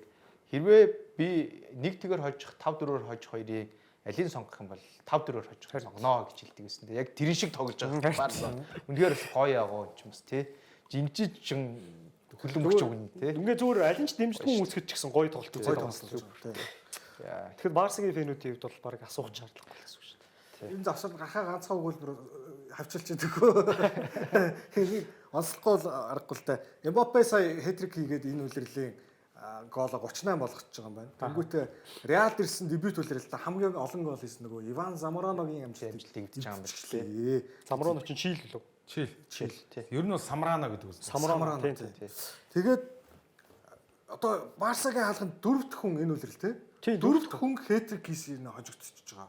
Павлидис байна. Павлидис, Граси, Борха Иглесиас, тэгээд Эмбапе. Эмбапе. Бүгдийн он гараад шүү дээ. Тий. Герасигийнхт хожсон шүү дээ. Яг нь нэлбэр дүнгээрэл хожигдсон болохоор. Нөгөө амар юм онжур. Тэгэхээр зүгээр үр дүн аваагүй болвол амар шүүмжлэхээр юм байгаа үстэй наачаа. Тий. 4-ийн 4 хүн нэг үлрэлт театрик хийн гэдэг чинь тэр багийн хамгаалт гэж юу байгаа юм байхгүй юм уу тий. Тийм ээ. За үр дүн хүснэгтийг угсруулаад сайхан харна. 35 дугаар төргийн тоглолт байлаа. За Барса Реал бол тэгсэн Валенсиа 11-р байранд яваа тэр 20-р байрнаас нөгөө үерийн улмаас тоглолт нь хойшилсан 20-р байранд онцсон байсан баг ингээд. Агсаар байгаа тийш гараад ирсэн. Бодроо орчихсон бүр. За Атлетико 4-р Сосидадыг хоцсон байна. Сөөрлөө покер шүү дээ. Покер шүү. Хамгийн урдын хэтрик болсон байлаас тий. 3 минутанд хэтрик байлаа шүү дээ. 3 минут эдэн секунд гэсэн байв. Тий. Ла Лигийн хамгийн урдын хэтрик. Сөөрлөт покер хийсэн шүү. Яг өнгөрсөн жилийн 5 сарын 20-нд Реал эсрэг покер хийсэн. Тэгээд энэ сөөрлөлтийг дахиад тоглосон бол 5-ыг чигээр хийсэн. Тэгээд дал дээр суулгацсан ш сөөрлөлтийг. Тэр бас нэг хүндлэвч ансан. Леганес чинь бас нэг багтгаа болоод явж энэ. Испаниод Спаниалыг тэглүүлсэн л явж байна. Энэ тойрогоос олон голтой тойрог болсон биш үү те Ла Лиг. тийм. За Бетис Осасуна 2. Тэнцээ. Дөөрч нэг тийм. За Билбао яг хожиж нэг 3-оноо авч байгаа те. За хүснэгтийн байдлыг харах аваас энэ бусад лигтэй харьцуулбал яг амар тийм ойрхон оноо нэг зүйл. За чи 5 урж магадгүй байгаа шүү дээ. Бүр батлагдсан байлээ. Тийм ээ нүү. 5 бүр батлагдсан байлээ. Тэгээ Англи 5 гэж. Ла Лигийн аль бишний сайтн дээр бүр ингээд мэдээ орцсон. Эх хөлөөр 5 арах боллоо манайхаа гэсэн. Би тэгж ойлгосон байхгүй. Одоо Интер бас Итали боломж байгаа мó гэж бододсон. Интер төрүүлж мөрүүлүүлсэн. Боломж байгаа мó гэж ойлгосон. Үгүй мэн тий. Үгүй юм. За Англи тэнгуү 5, Испани 5 юм уу? Испани. Тэгээ одоо тэгэл энэ тав Битис бас боломж байна шүү дээ. Бетис боломжтой. Битээс Европын тэмцээний ирэх бол бүр батлаад болсон. Тий. Селта бол тэндээс угаасаа дээшлэхгүй тодорхой болсон. За тэргүүлэгч Барса 82 оноотой, удаалж яваа Реал 75 оноотой. Ингээд ер нь үлгэр нэгтэл рүү Тий, гараа. Барса эрт төрөх тожол дуусаа тий. Тий. За тий. Испаниолын талбай дээр шүү дээ бас тэгтээ. Испаниол бол Нөгөө тэнцэх юм байна. Та санаж ивэл нөгөө 2 жилийн өмнө Шави дөрүүлэхэд Испаниолын талбай дээр бид нар болцлоо хангасан байхгүй. Зодон бол. Манус. Тэгсэн чинь нөгөө Испаниолын фанатууд дургүйстэй илэрхийлж талбай руу орж ирээд Барсагийн бүр зүгтааж гараад тийм болжсэн. Энэ жил Испаниолынхан дахиж тийм юм болгомооргүй байх гэж хэлээ. За тийш. тэр амар тоглох юм байна тий. Яа. За Англи Премьер Лиг рүү шууд шилжнэ. Цаг магч сайн. Аврагын лигийн байрны төлөх өсөл дөөн. За 4-5-д явж байгаа хоёр бага тий. За ингээд энэ За, пенальти чухал тоглолтоос. үргэлжлсэн. Энд чи шууд ингээд шахаад прессинг гэдэг шүү дээ. Тий энд алдчих. Тийм ингээд шууд прессинг хийгээд Хүн дутуу мөртлөө юу? тийм прессинг хийгээд Ингээ гараад ирдэг. харин тий хийгээд тий. Ингээд нэгдэг болсон. Ерөөсөө Гордны хөвтөж байгаа хооронд л Дөнгөж нөхөд эхлээд дуусчлаа тий. Тийм 2 дахь минут нийж байгаа. Минут 30 секунд байлаа тий. Ньюкасл ингэж амар ихтэй эхлүүлж байгаа юм бас ингээд шууд прессинг хийгээ шууд нүдэл эхэлж байгаа. Ньюкасл ч алертэй уг нь бол Аврагын лигийн байранд явж исэн юм а өөрснөө доошоо унаад буцаж ингэж байгаа. Тий. Яа он гаргаад цэстойгоо сэргэлээ тий. Эди хойс мондод цэцэж болох За энэ дээр ихлэ шар гисэн. Тэгээд дараа нь үтсэн тэгээд энэ дээрээс яатсан бэлээ тий. Арай жоохон хэтрүүлсэн бэлээ мань хүн бол харж агаад Хараад гэж орох шаардлага. тий харин. Тэгээд одоо Димил санаатай үлт хийсэн бэлээ тий. Санаатай. Энэ санаатай байж боломжтой. Яг нь ер нь бол хүн гимтээж болох зүйл. санаанд байсан ч гэсэндээ тий. Гэхдээ энэ харамсалт одоо ингэж дараагийн хоёр тоглолт байхгүй шүү дээ Мартин. Байхгүй ингээд Бараг улирал дуусчаа. тий улирал дуусч байгаа Дуусчлаа шүү шүү дээ. Улирал нь Тэгэхээр энэ Челси аюу хортой тий. хортой байлгаа. Тоглогчгүй байгаа ч хэлсэн чи. Уг нь энэ хэн бахаар Жексон бахаар арай өөр тоглоод байгаа. Чи баг эрх үлрэлийн хийн тоглолтыг юм шиг юм шүү. Магадгүй. Тих баг. Шууд 3 биз. Тий шууд 3 тий. Тийм шууд. Эрх хүлээрлийнхний тоглолт үүж юм байна. Одоо тэгээд нөө конференц дээр л дэрдмэга харуулах Яастай. хэлээ тий. Гинэ зайруулах. А тэгтээ Челси харуулаач гэсэн энэ тоглолт бол Гол ихс. Өө энэ 2 дугаар үдерс боломжийн үнэт хийсэн шүү Хоёрдугаар дээ. энэ ихний 20 минут бол бас хийчих гэлээсэн тий. баг илүү л бөмбөгтэй тоглоод Тэгсэн байсан. гэсэн. Хүн дутуу Одоо шинжгүй. тэр энэ минь харахгүй юу? Яа. Рис Джеймс. Яа юу энэ хийвэл хийхээр бөмбөг те. Жаар чанартай дамжуулт ирж байгаа шүү дээ. Энэ бол энэ тэг мөрөглөлтөн жоохон муу болцсон. Дээш бол. Тий, ойлцсон гэх юм уу та. Даймборн энэчнээс бөмбөг нэхээдсэн бөмбөг барих гэж л байсан л бахал та. Тэгснээ Нөгөө сандраад нөгөө хүндээ өгсөн чинь Тэм бөөрн чинь баг 2 м гэж шүү дээ. Даймбор нэг шал димээ сандрагч байгаа байхгүй зүгээр харагдаж байгаа байхгүй. Гэхдээ яг хөө Челси бол бөмбөгийн зүрх хамаагүй ихтэй байгаа. Бруногийн маа. Артлын Астон Вилла баг 11 бөмбөг өрчдөг байгаа. Бруно гэмээр. Бруно. Нүг хэний хөл дээр Мала Густогийн хөл дээрээс бүр дээшээ хөөрөөд явцаа. Хаах хэлцгүй юм байна. За Ньюкасл маш чухал Ингээд- хожлоо. Ингээд Челсиг урдаа алдаад байсан бол буцаагаад байраа авсан Ньюкасл ер нь бол. Ньюкасл одоо ер нь баг тодорхойш болчихгүй. Үгүй болоо одоо Арсенал тах. Тий одоо Арсеналтай тоглож. Арсенал тожигчийн хооронд Челси дахиад урдаа. Дараагийн төрөст амар юм болох. Зэв харин манад гоо ингээд сайхан ингэмээр байна. Зэв битээр одоо хоорондоо таарна. Зив бол тэгэл одоо мэдхгүй. Тэгээ энд хамгийн гол нэг чинь яг энэ ч нөгөө Челси Ньюкасл хоёр оноо тэнцүү байж байгаа. Тоорондоо тэнцээг Ньюкасл нь хожижлоо шүү дээ. Тэнгүү Челси ингээ 3 онооны ард үлдчихэж байгаа үст байранда. Тэнгүү тэр доороос Ноттингем Форест тоглолтын дутуу үлдчихсэн байхгүй. Тэр Лестертэй. Харин Тэгээ хожих юм бол 1 онооны Челсигийн дээр нь гарах. Челси бүр 6-аар барах гээд. Тэгсэн чинь манай Лестерийн үнэгнүүд Ёстой нэг ханшаа. Танаах уу те? Танаах уу? нэг залуу хүүхэд байна. Лестерийн 15-тай гэдэг. өөр хүн хүүхэд байна. Ирээдүйтэй. Хуурч орч ирэл хийчихэж байна. Амарх. Асуудалгүй. Юун дээр Джекоб Морфигийн тоглолтод энэ үлрэлийн 12 дахь голын дамжуулалтаа өгсөн. Саалахын ард яваа Джекоб Морфи одоо эн чинь яг форм нь орж өгдгүү тоглогч. Аль хэдийн 12 голын дамжуулалт өгсөн. Хоёрт явж байгаа. Голд шар болцсон баг шүү те. Гол нь арай 12 9 илүү. байсан баха. Тэг санаж байна. За гихсэн чинь энэ тоглолтын юун дээр харсан л да. Ньюкаслын халаалт гэдэг нэг юм дүрс За байгаа. Тэгсэн чинь эдгэр чинь халаалтаа хийгээрээч шугам алдахгүй байгаа юм. Яг зөв. Энэ бол маш чухал. Энэ их чухал юм байна тий. Бас хүүхдүүд харах бах гэж бодоод нэг 14 юм уу? Маш гоё тэмдэрслээ тийм бай. За тэгэнгүүтээ одоо за хамгаалтын шугам. Фабиан Шер, Ботман. За тэгэл Евроменто Морфи хоёр тэр хоёр жигүүрт төвд Тонале Гамраш гэсэн хослол. За Исаак Барнс Горд гэсэн тоглооны шугам. Энд дээр одоо яаж ажиллаж байгаа юм бэ гэдгийг эндээс Одоо тэгээ шууд дандаа тойруулж хайдیں۔ Яг чинь. За энэ дэр бөмбөг таслаад Шууд алдаа шахна энэ дээр. шуу шахчихаа. Тий, шууд шахна. Тэр. Өө бай. Энэ дээр одоо тэр ингээл Тонаалыг тий. тий. Тонаалын өөрөө Тэг ингээд тасалсан. нөө дандаа ингэж урдуур нь тойролж хаяад байгаа байхгүй. Гой энэ супер. Энэ дээр одоо энэ ягч дээр талбайд өвдөг лав ийм Хөөргөж өгөхгүй. Одоо ингээд дандаа энэ доогуур одоо энэ урдуур нь энэ Үгүй бай. ингэж өгнө.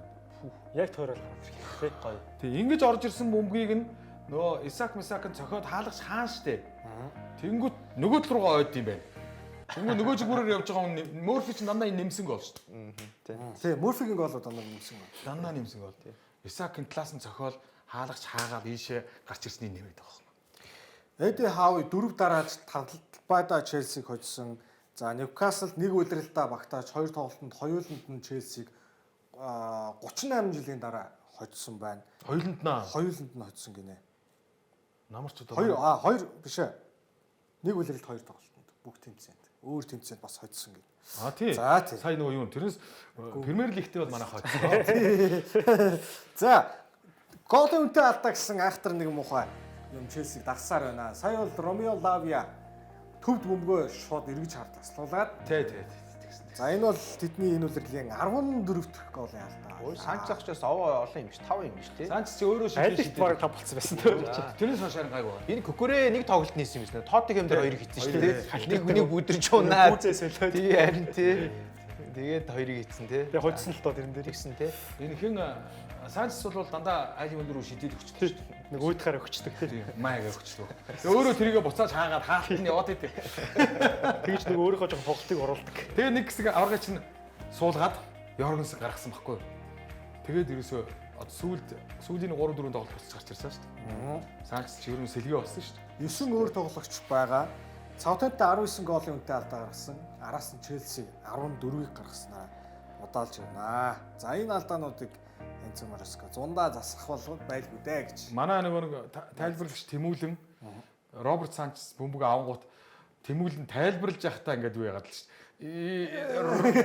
За Санчес гэдэг бүр нэг тийм хоолон дээрээ бүр ингээд алдчихгүй гэж өмнөөс нь айгаад л. Санчес Баларлаа да гэж. энд байгаа Тэмүүлэн айлгаад байна гэдэг чинь юу гэсэн. Тэр бас та нэг доо оруулж ирсэн гэхэд амар мэдэрч шүү дээ. Тийм. Гэхдээ тэгэд тэр чинь зөвхөн Тэмүүлэн биш байхгүй юу? Одоо Монголд гэхэд Челсигийн баг 10,000 фанат байгаа. Бүгдээрээ л Санчес бөмбөг аваад ингээд байгаа байхгүй тий. Бас манай хүн бас чангаруулж штэ бас. За ямар тач ингээд Ньюкасл чухал тоглолтын дээр хоцсон.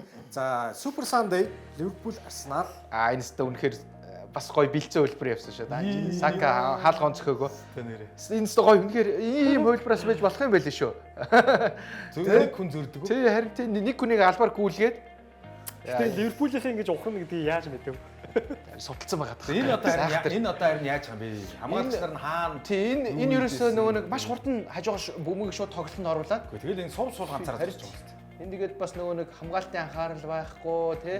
Тоглолт үзээ зогссон. Яг зөв. Гакпо гэхдээ Энфилдэд их сайн тоглох юм тий. За ингээд 2-1 болгосон. Энэ яраач. Тий. Цууг явж исэн цаанаас өхөн тодорхой. Тэгтэл байх. Энэ саадарын дамжуулалт амар. Урд нь явж байгаа шүү ой. Чиний Диасын. Уг нь наад хамгаалагч чинь Салиба. Салибага явуул. За 2 дугаар шал өөр болсон. Лондонд явуул. Челси рүү явуул. 2 дугаар шал өөр болсон. Одоо чи шархацсан байгаа Арсенал шүү дээ. Ямар амар аваач ба. Өөч шархацсан байгаа. Тийм нэгэн зүдэрч явж байгаа Арсенал. За мөрөслүүдээ тайлбар.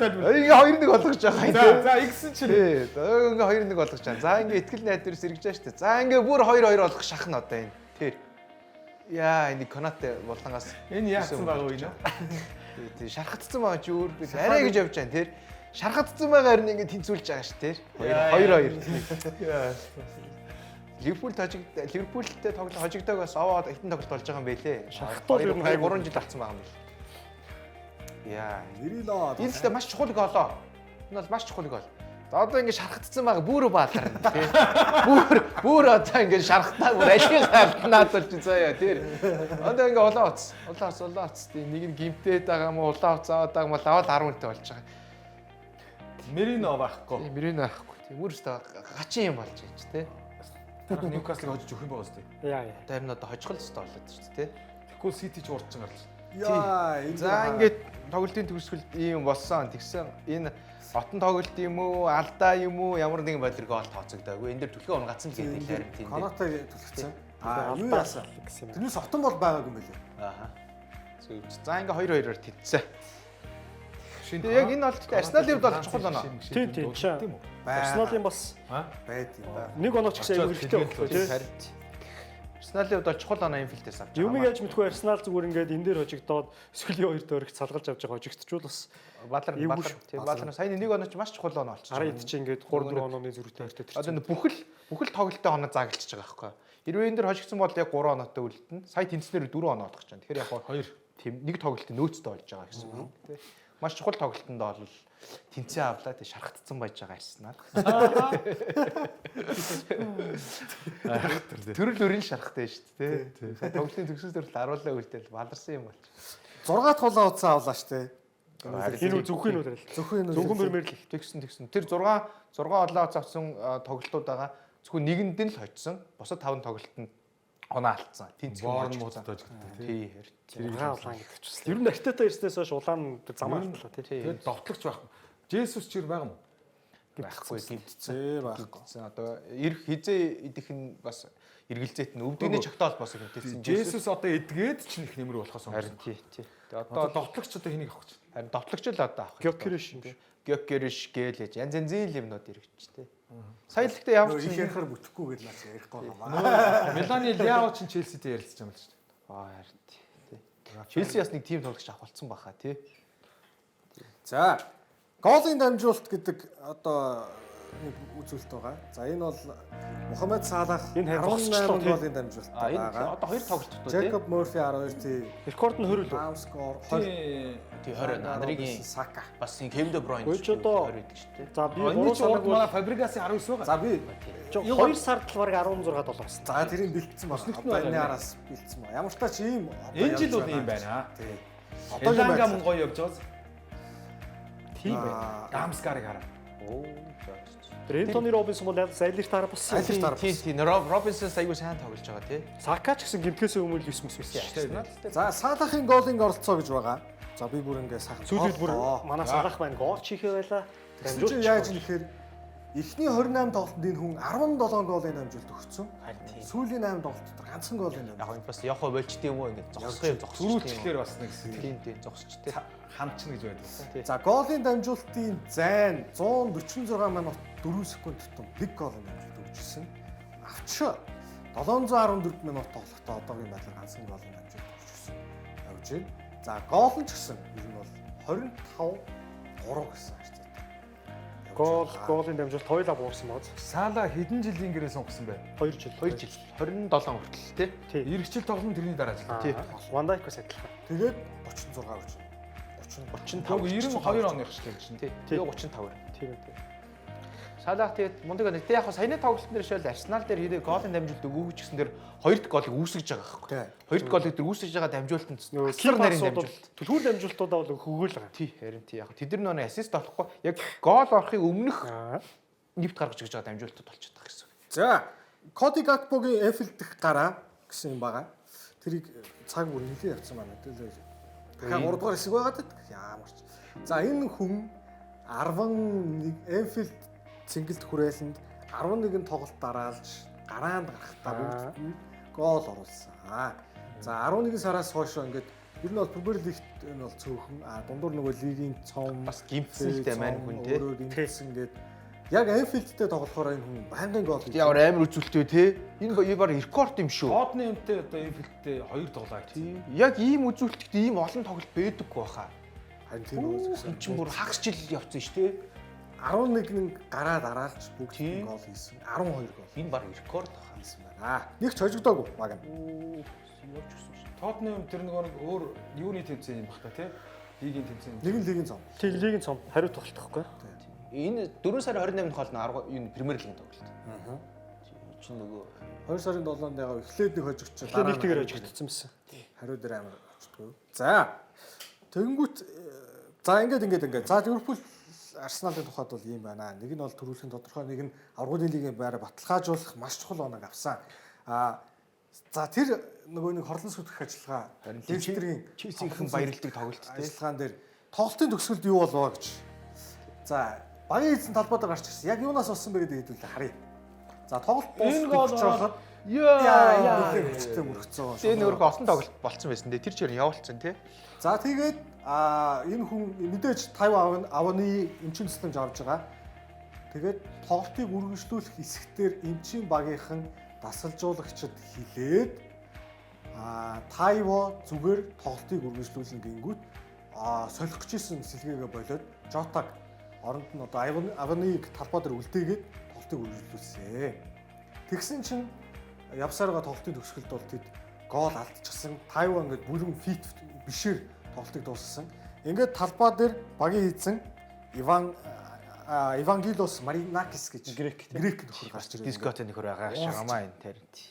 Дасгалжуулагчтай багийн эзэн талбай дээр гарч ирээд ингээд ууралдаг тохиолдол би энэ нөгөө юуны гол ороод юуныхын Ноттингемийнхэн бүр амар баярлсан байхгүй юу? Бүр өрөөсөө бүр тайлбар би нөгөө 2-1 болоод уу? Тий, Ноттингемийн нөгөө нэг тайлбарлагч нь тайлбарлаад тийм юу англи дээр тийм үтсэн байхгүй юу? Гэсэн чинь бүр өстой орлоо өстой бүр ингээд аврагын лиг ирэх аваад байгаа байхгүй юу Ноттингем чинь гэсэн дөө. Тэгэхээр ч өстой бөөм баяр болоод стадионоор оролдоод тэгжсэн чинь зөрөөд гол алдчихдаг байхгүй юу? Нөгөө тал дуусч байгаа. Тий, нөгөө тал Челсигийнхэн гэр гэртэл орилсон л бахал да. 80 минутанд тэнцсэн шүү дээ тий. Тий. Би ингээд энийг яас үзэж байгаад 2-1 болохоор за ингээд 2-1-ээр болчих юм байна нэгэд 80 дээр үлээ сольчоод буцаагаа суугаад тавьсан ч 2 оршилцсан шүү дээ. 80 гараад алдсан. Ноттингем хэрвээ ингээд Челсигийн урд гарчвал одоо дараагийн тойргийн тоглолт бол юутэйс. За Челси хожин л үз, Ноттингем бас хожоод сүүлийн тойрог хоорондоо байхгүй. Ноттингем талбай дээр шүү дээ. Тэгээд тэн дээр тэнцэл Ноттингем аргуудын лиг байхгүй. Ер нь л тий. За тэгээд тэгсэн чинь ард нь үлдчихэж байгаа. багийн эзэн тоглолтын маргааш нь нэг мэдээлэл гаргажээ. За хэдүүлээ уншия. За өнөөдөр бол баярын өдрөө.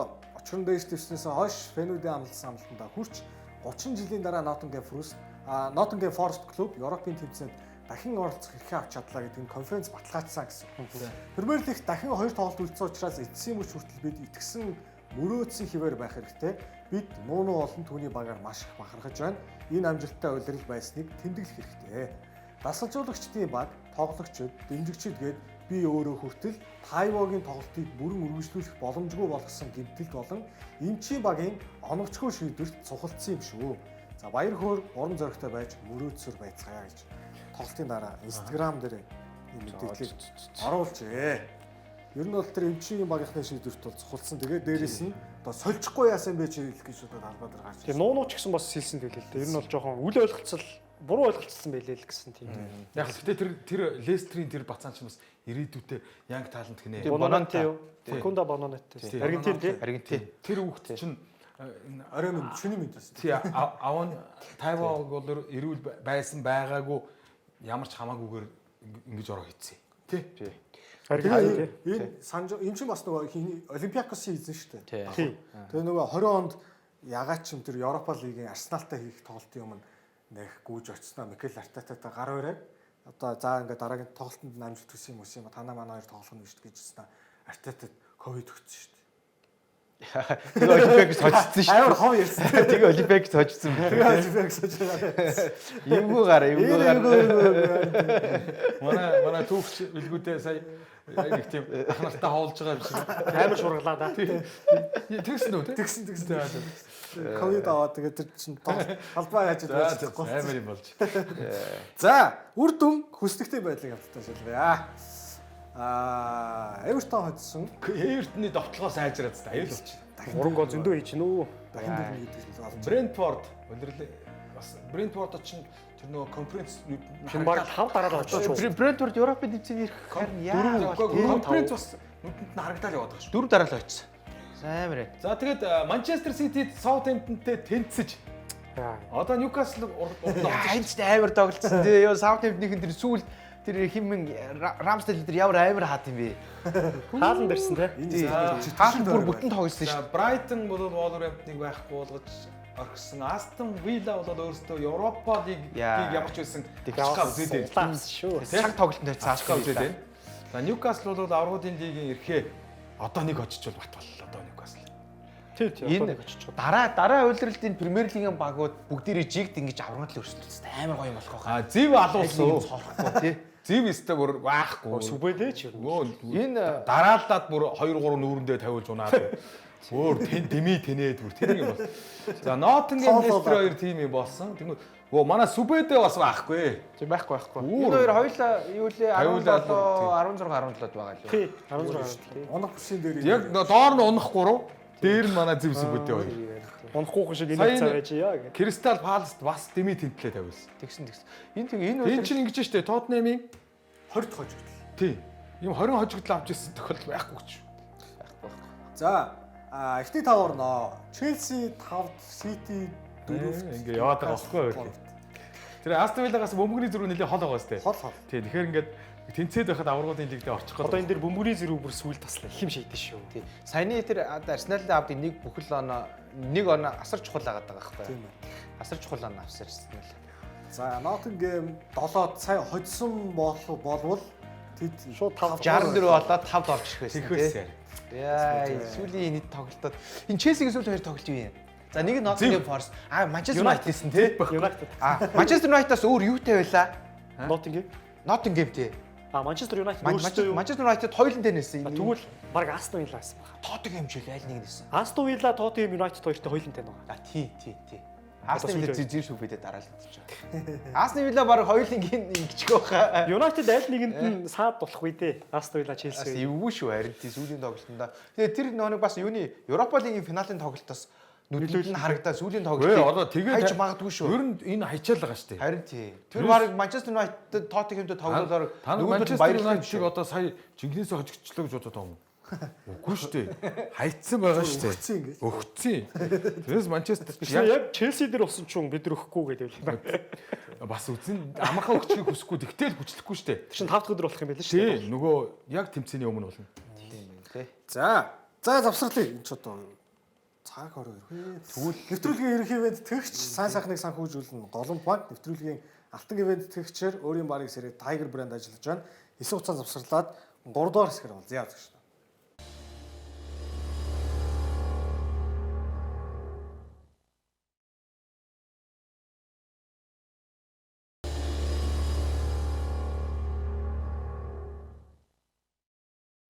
За нэвтрүүлэг үргэлжлэж байна. Сүүлийн 3 дугаар хэсэг ерөөсөө цаг маш бага байгаа учраас шууд ярианд ороод явъя. Германы Бундслигт Дортмунд гэдэг багийг зогсоох баг одоо ер нь Харин тийм ээ. Энэ нөрийн шахи одоо энэ сүүлийн 2 сарын хугацаанд нэг л тоглолтод 4-3-аар тоглосон шүү дээ. Тэр нь Барсагийн талбай дээр исэн тоглолт. Бусад бүх тоглолт Хин коуч уу? тийм Нико коуч тий андуурчлаа. Тэгсээр нэ бусад бүх тоглолтод 3-5-2-оор тоглож байгаа шүү дээ. Тэгээ 3-5-2-оор тоглосон бүх тоглолтондоо хожигдоогүй байгаа. Одоо Бундслигтээс сүүлийн 6 тоглолтонд 5 хожоод нэг тэнцсэн. Хоёр дэх гайхалтай. Тий. Одоо 6 тойргийн юм Дортмунд ч баг нэг 9 мөс тавьж исэн баг ингээд. Энэ найдвар болцсон байсан. Тэгсэн Сөрөг болгонд нэг байр ахаад яваад. Тэгсэн чи одоо ирэхээ баг авчлаа шүү дээ. Бид нар тэгээд нөгөө Ливеркузентэй юм байна. Тэгэхээр одоо хэцүү юм байна гэж ярьж байна гэж сайрын тий. ийм юм болсон. Тэгсэн чинь юуны Нико коуч бас Юлиан Брандт. Шаби Алонсог бол мат тавьсан энэ тоглолтын дээр мат тавьсан. Алонсоч нөгөө сэтгэл нь явахаар болцсон. Тий. Тэгээ Шаби Алонсог бол мат тавьсан энэ тоглолт. Реал Мадрид болчихно. Эхлээд Ливеркузен ихтэй их айтаах эхлэсэн юм аа. Тэгтээ Дортмунд бол тэр 20 эдээс хойш бол бүтэн илүү тоглосон яг үүндээ. Эхний голыг алдаад чинь Тий. 4-ийг хийцэн. Тий. Рээрсэн байна. Намсгч байгаа сте. Тэгээ энэ тоглолтын дээр чи Алонсо, Жонатан Та гэж жоохон тийм үдэх арга хэмжээнд их болсон. Тий. Уг нь энэ тоглолт чинь Ливеркузенүүд ач холбогдолтой тоглолт тэгээд Та Барсагийн уу Реал бол гэдэг чинь. тийшээ явахын тодорхойлсон. Гэрийн дуусч байгаа юм лээ. Өнгөө Яадлаа. сэлгийн дэлгэж байна. Шаби Алонсо яг Реал руу явж байгаа болохоор дагаж байна. Яа надеемстан юу энэ Жонатан Та ийм удаан хамгаалалт төв юм Хаалт чинь удаан байгаа үз. Харин тий. Гэхдээ наа чин толгой нь бол амар юм лээ. Удаан л болохос. Тийм л. Энээр бол тэгээ Барсад бол төхөрөхгүй юм удаан хамгаалалт Манай 10 ч болохоор хурдан мөртлөө толгойг байхгүй. Наа чин болохоор толгойтой удаан юм билээ. Тэгвэл алийг сонгох уу? Күүндэ гэлээд байна уу? Аль юунд нь таарад байх ингэ категори. За ингээд 3-1 болсон. За ингээд шууд прессинг хийсэн, прессинг хийгээд гарч ирсэн Jonathan Tag дахиад ажил болгосон Герас. Бас таг Нэг далаагаад 2 үлийн сараар зогсож байгаа ш Герас. Энэ нь бол бас товтгчийн айгүй мундаг чанар ш тэ. Таг Реал аваа. Одоо ингэж далаагаад ингэж зогтөг тэ 2 үлийн завсраар нь. Гераси 100 тоглолтод 63 гол. Одоо нэг далаагаад 2 үлийн завсраар Бүнцлигт. Энэ бүнцлигийн 100 тоглолт байсан. За ингээд тоглолтын төвчл Виртүрийн гол орсон. Гоё яж. Дамжуулалт нь мэдээж Флоран Вирцэл ингэж хаяа л та. Вирц ч одоо Байерн руу явна гэдэг юм. Тэгээд дээр. Галзуурхтай. Яг тэгээд Томас Мюллер чинь үдэлтийн тоглолтоо хийсэн. Галзуураад байгаарэ гэдэг шиг юм болох юм. Энэ одоо Мусиала Вирц хоёр нэг баг тоглох орчсон. Энэ Байер Ливерпулсийн дараагийн сахижуулагч шин. А мэдхгүй одоо энэ гэхдээ нэг Испани хүмүүс яриад л. Ливерпулсийн дараагийн сахижуулагч Фабригас, Шави мав гэдэг. магадгүй энэ Нөгөө борд нь Испани хүмүүс их үед ингэнэ. Ливерпулсний. Тэгэхээр бас нэг хил хэрэгтэй болчих гадаа. ингээ Байер аренад тоглох. Яг гэхдээ ер нь энэний чинь Ливерпулсний чинь удирдах зөвлөлд Руди Фиолер байж байгаа шүү дээ. Тийм. За, нөгөө талд мэдээж энэ 7 хоног Байерн талбай дээр Мюнхен Замгүй олон голын дамжуулалт өгсөн юм байл. 13 төрөв үйлчлэгийг. Мюллертэй ч нэг хэрэгтэй. Домог. Аваргын Байер. Цомоо өргөж байгаа юм. Тэр төрүүлсэн цомын тоо монстоо замбрааг үлээ. Тэр нэг цомтойгоо зураг авахулсан Тийм постэр тийм тийм. тийм. Багтахгүй нөө. Өөрөө тэр хүүхэн тийм жижигхэн харагдаж байгаа. Тийм. Манай энэ билгүүдээр хараг гэж байгаа тодлоо яриад байдаг хөвчгийг болчиход. За ингээд Нойр өөрөө гарч ирээд Мюллерээр өргөсөн тий. Энэ бол гоё. Гоё тэтгэлээсаа ялцчихв. Аргагүй Байер Мюнхний одоо жинхэнэ домгуудыг ингээд альбиусаар орж байгаа гэсэн үг шүү дээ тий. Одоо ингээд баг орох. Топ домгууд тий. том домгууд шүү. Бекенбауэр, Ули Хонс, Монс, Георг Мюллер тий. Тэгэл 10 Лам орно үстэй одоо. Филип Лам, Бастиан Швайнштайгер гэл тий. За, Керман цом өгсөн. Одоо ноёр нь л үлдчихэж байгаа юм шүү тий. Нойр гэж нэг домогч одоо энэ жил 40 өрлөө. Дараа жил. За тэгсэн Эрик Дайрыг гаргаад ирсэн. Араас нь Тэгэлгүй байх юм. дараа нь ингэж явсаа тий. Клем Мюллер яваа. Та нар 4 7 хоногт хэлээ өстэй. Гэнл баяр үргээд их юм. Дайр та нар баяр үргээч гэдэг. Тэгээд дараа нь Эрик Дайр гаргаж ирсэн. Эрик Дайр Байер Мюнхнийг орхиж байгаа юм билээ тий. Тэгэх баха. Тий Байер Мюнхнийг орхиж байгаа юм шиг лээ. Эхлээ зөөлөр ирсэн шүү. Өөргий тэгээд айгүй баярлж ийлээ шүү дээ. Яхан буцаад тоотно юм явах юм. Харикейн тэг баг нүдэнд нулимс цэлгэнэд ярилцлага өгдлээ шүү дээ. Энэ тоглолтын дараа цом өргөж дуусчаад. Харин тийм ээ. Бүр нодлын ирэнгүүтээ бүр покалч байхгүй те. За энэ 7 хоног сүүлийн төрхтэй. Одоо хамгийн гоё тоглолт Франкфурт, Фрайбург хоёр хоорондоо тоглол. 3-4-р байранд яваа хоёр хоорондоо тоглоо. Тэр хоорондоор нь Дортмунд хожоод болоо. Тэгээ Дортмунд хожоо ирэх авцаа авцсан энэ бол. Одоо нөгөө хин Нико Гэхдээ гол нь өөртөө хожих уу? Нико Коуч 4-3-3-аар л тоглочихгүй бол хожин заа юу. Гид 4-3-3-ыг гаргаж мангар Дортмунд ч гайгүй Холштайнтай байсан баг. 3-2-оор тоглоод очив. Хоолштайн унах гэж нэг үе бас өдөөс. Тодорхойлцсон. Аа. Унтхан тодорхойлцсон. Юу яавал Фрайбург нь хожоод Франкфурт Бөмбөг тоглож хожигдоод Дортмунд хожвол 57-57 голын зөрүү харах юм байна тийм. Гэхдээ голын зөрүү хараад нэмэргүй Франкфурт орж байгаа шүү дээ. 20. Дортмунд Ерөөсө Фрайбург хожиж болохгүй байхгүй Дортмундын хувьд. Үгүй юу юм. Франкфурт хожиж. Франкфурт хожигдож болохгүй. Франкфурт хожигдох юм бол Нэг харин Франкфурт буурна. Тийм. Тэнгүүт Дортмунд хожих юм бол 17 за 18 19 болно. Франкфурт хожигдвол 18 19 болно. Тэнгүүт Оросын тоолох орчин тэрийг энэ бас доо амар юм байна. Дортмунд бол баг мэдэх баха. тэрийг юу Холштайн. Дортмунд бол Гэхдээ юу баха би Фрайбург л мултарч болоо гэж бодоод шүү дээ. Франкфурт тэнцэж магадгүй. Арайч хожигдохгүй байх уу? Фрайбургийн талбай юм байна. Тий. Гэхдээ Фрайбург ч гангад тоглодог баг. Франкфурт ч сая одоо Сан Паулитэй чүү айл тэнцлээ шүү дээ. Үн өөртөө хожигдсон бол. За Майнц хожиж байгаа тэнцэжлээ тий. сая 6-д байсан. Чинь ийм л байхгүй юу? Франкфурт нэг бөмбөгийн зөрүүтэй Фрайбургт хожигдчиход л Дортмунд 2-3 бөмбөгийн зөрүүтэй хожиж чадахгүй гэдэг л асуудал үүсэж шүү дээ. Дортмунд хийчих байхаа. Гол нь Холштайнтай. Тий харин. Унцсан баг. Унхан тодорхойлцсон баг л болохоор нүдчих байх гэж бодоод тань л та. 6-д яваа. Сая гэхдээ бас нэг унхан тодорхойлцсон баг манайхыг аварлаа шүү. Лестер. 6-д яваа Майнц, 2-т яваа Ливеркузентэй гэсэн бас юм гой тоглолтууд байгаа юм байна. За Италийн Serie A руу шилжиж Урчин жил үлээ. Тий. Урчин жил. Тий. Тэгэл нодлон нэг төрүүгээ буцааж алдаал. Интерт алдсан. Интер талдаа энэ жил дахиад төрүүлчих гээд байгаа юм шүү дээ. За юуг харъя. За ингээд оноо алдсан Скот Мактомныг харъя. Энэ хүн энэ Шотланд залуу лигийн хүрээнд за Манчестер Юнайтед байхдаа 4 голын дамжуулт өгсөн.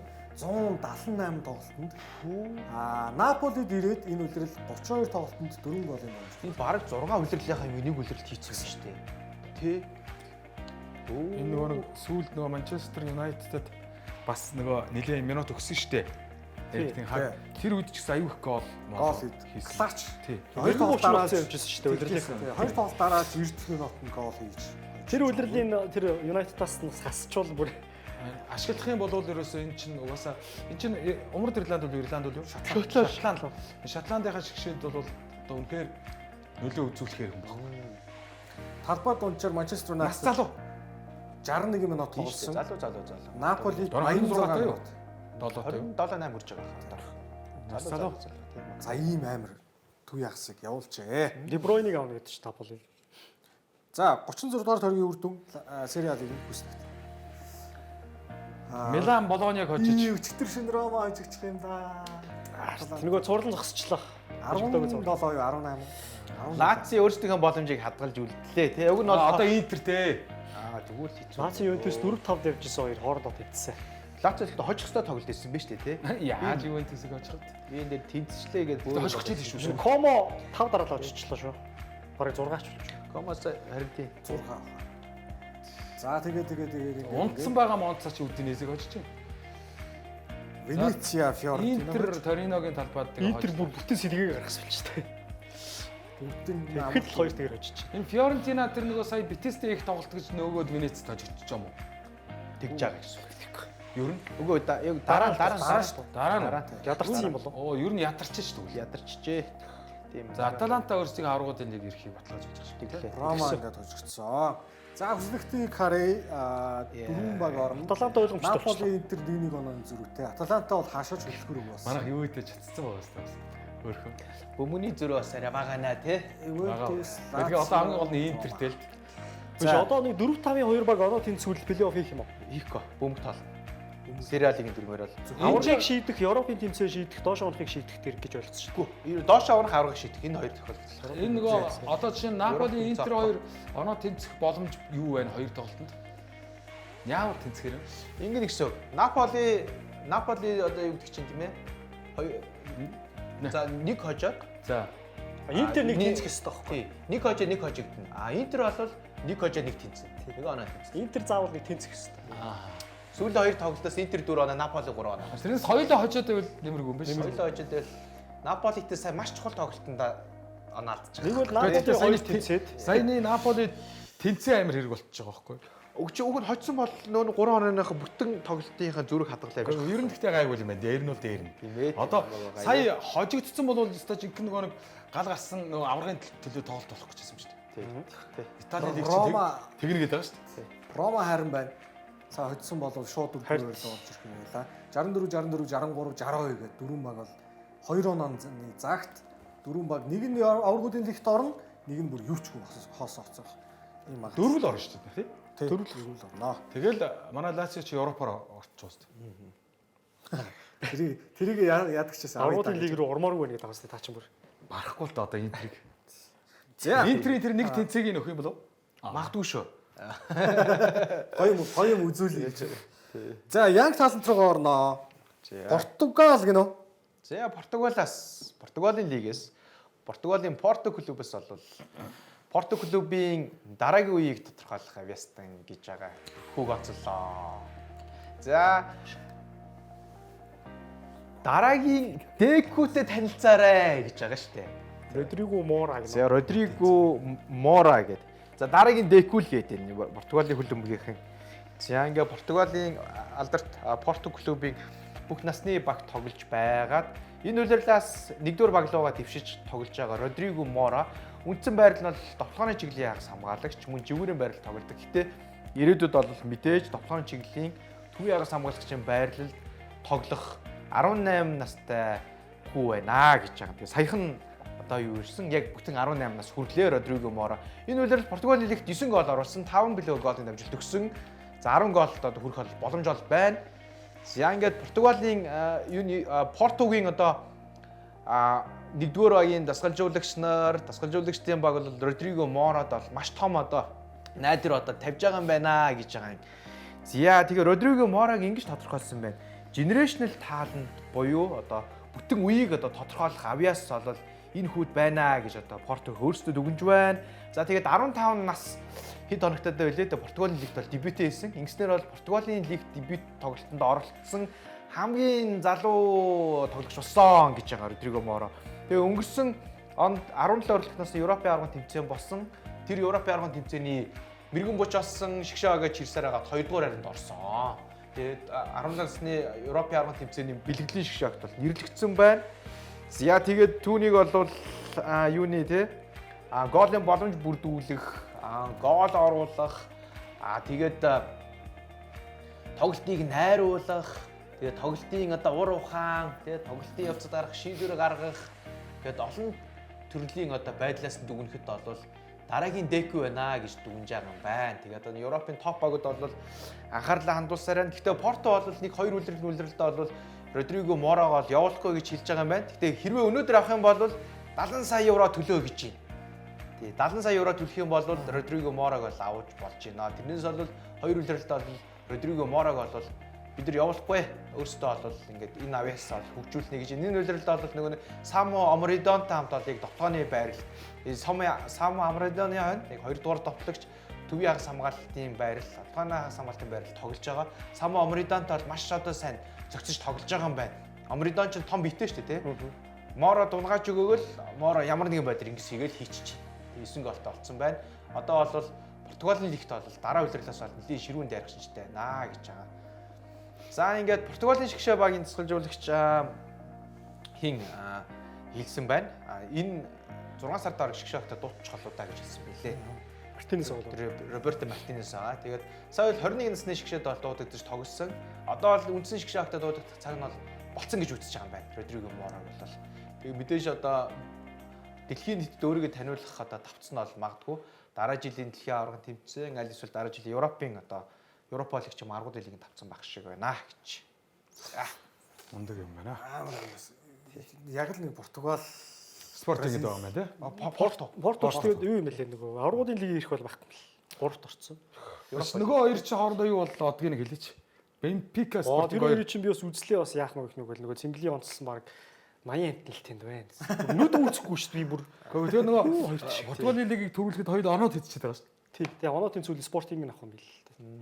Тэр хоёр нэг нэгээр тэнцсэн. Тэгээ Бенфика гэж араас 78 Порто оноо. Спортинг нь эхлээд тийс. Бенфика бүр нүдсээ. Тэгээд хожиж чаддаг. Бенфика хоцсон бол дээр нь гарч гисэн тийм. Бенфикагийн тэр нэг турк ч юм бол боддөө шүү. Актюркогло юу? Тэр сайн бэл. Тэр боддөө шүү. тэр юм дэсэн юм. Галацрай дэсэн. Тийм л. Тэр бол улмал аймар болт. За өнөөдрийн дугаар өндөрлүүлье. Энд чинь цагаа бүр хэтрээ хийлээ бүр даварч өглөө. Нэвтрүүлгийн ерөнхий ивент тэтгэгч сайн сайхныг санхүүжүүлэх нураатай Голомт банк нэвтрүүлгийн алтан ивент тэтгэгч өөрийн барыг сэрээ Tiger брэнд ажиллаж байна. За энэ 7 хоногт бол Бүнцлигийн тоглолтууд дуусгана. Премьер лигийн бас шийдвэрлэх одоо байрлалыг шийдэх магадaltaй тойргийн тоглолтууд бол үргэлжлээд явах нь. Тэгээ эх 7 хоног амралтын өдөр бас FA-ийн финал байгаа тий. Хагасаа өдөр. Хагасаа өдөр Crystal Palace Manchester City-гийн FA цомын финалийн тоглолт бол хүлээж байна. Тэр тоглолт бол бас Premier Sports-оор хагасаа Премьер лиг байх үзүүлэх болно гэж. За ингээд ерөнхийдөө улирал бол сайхан шувтарч байна да. Өнөөдрийн дугаарт байсан та гуравтаа маш их баярлалаа. Хамт байсан үзэгчтэй ч гэсэн маш их баярлалаа. Эх 7 хоногт мягмар гарагтай 21 цагта эргээд уулзъя гэж байна.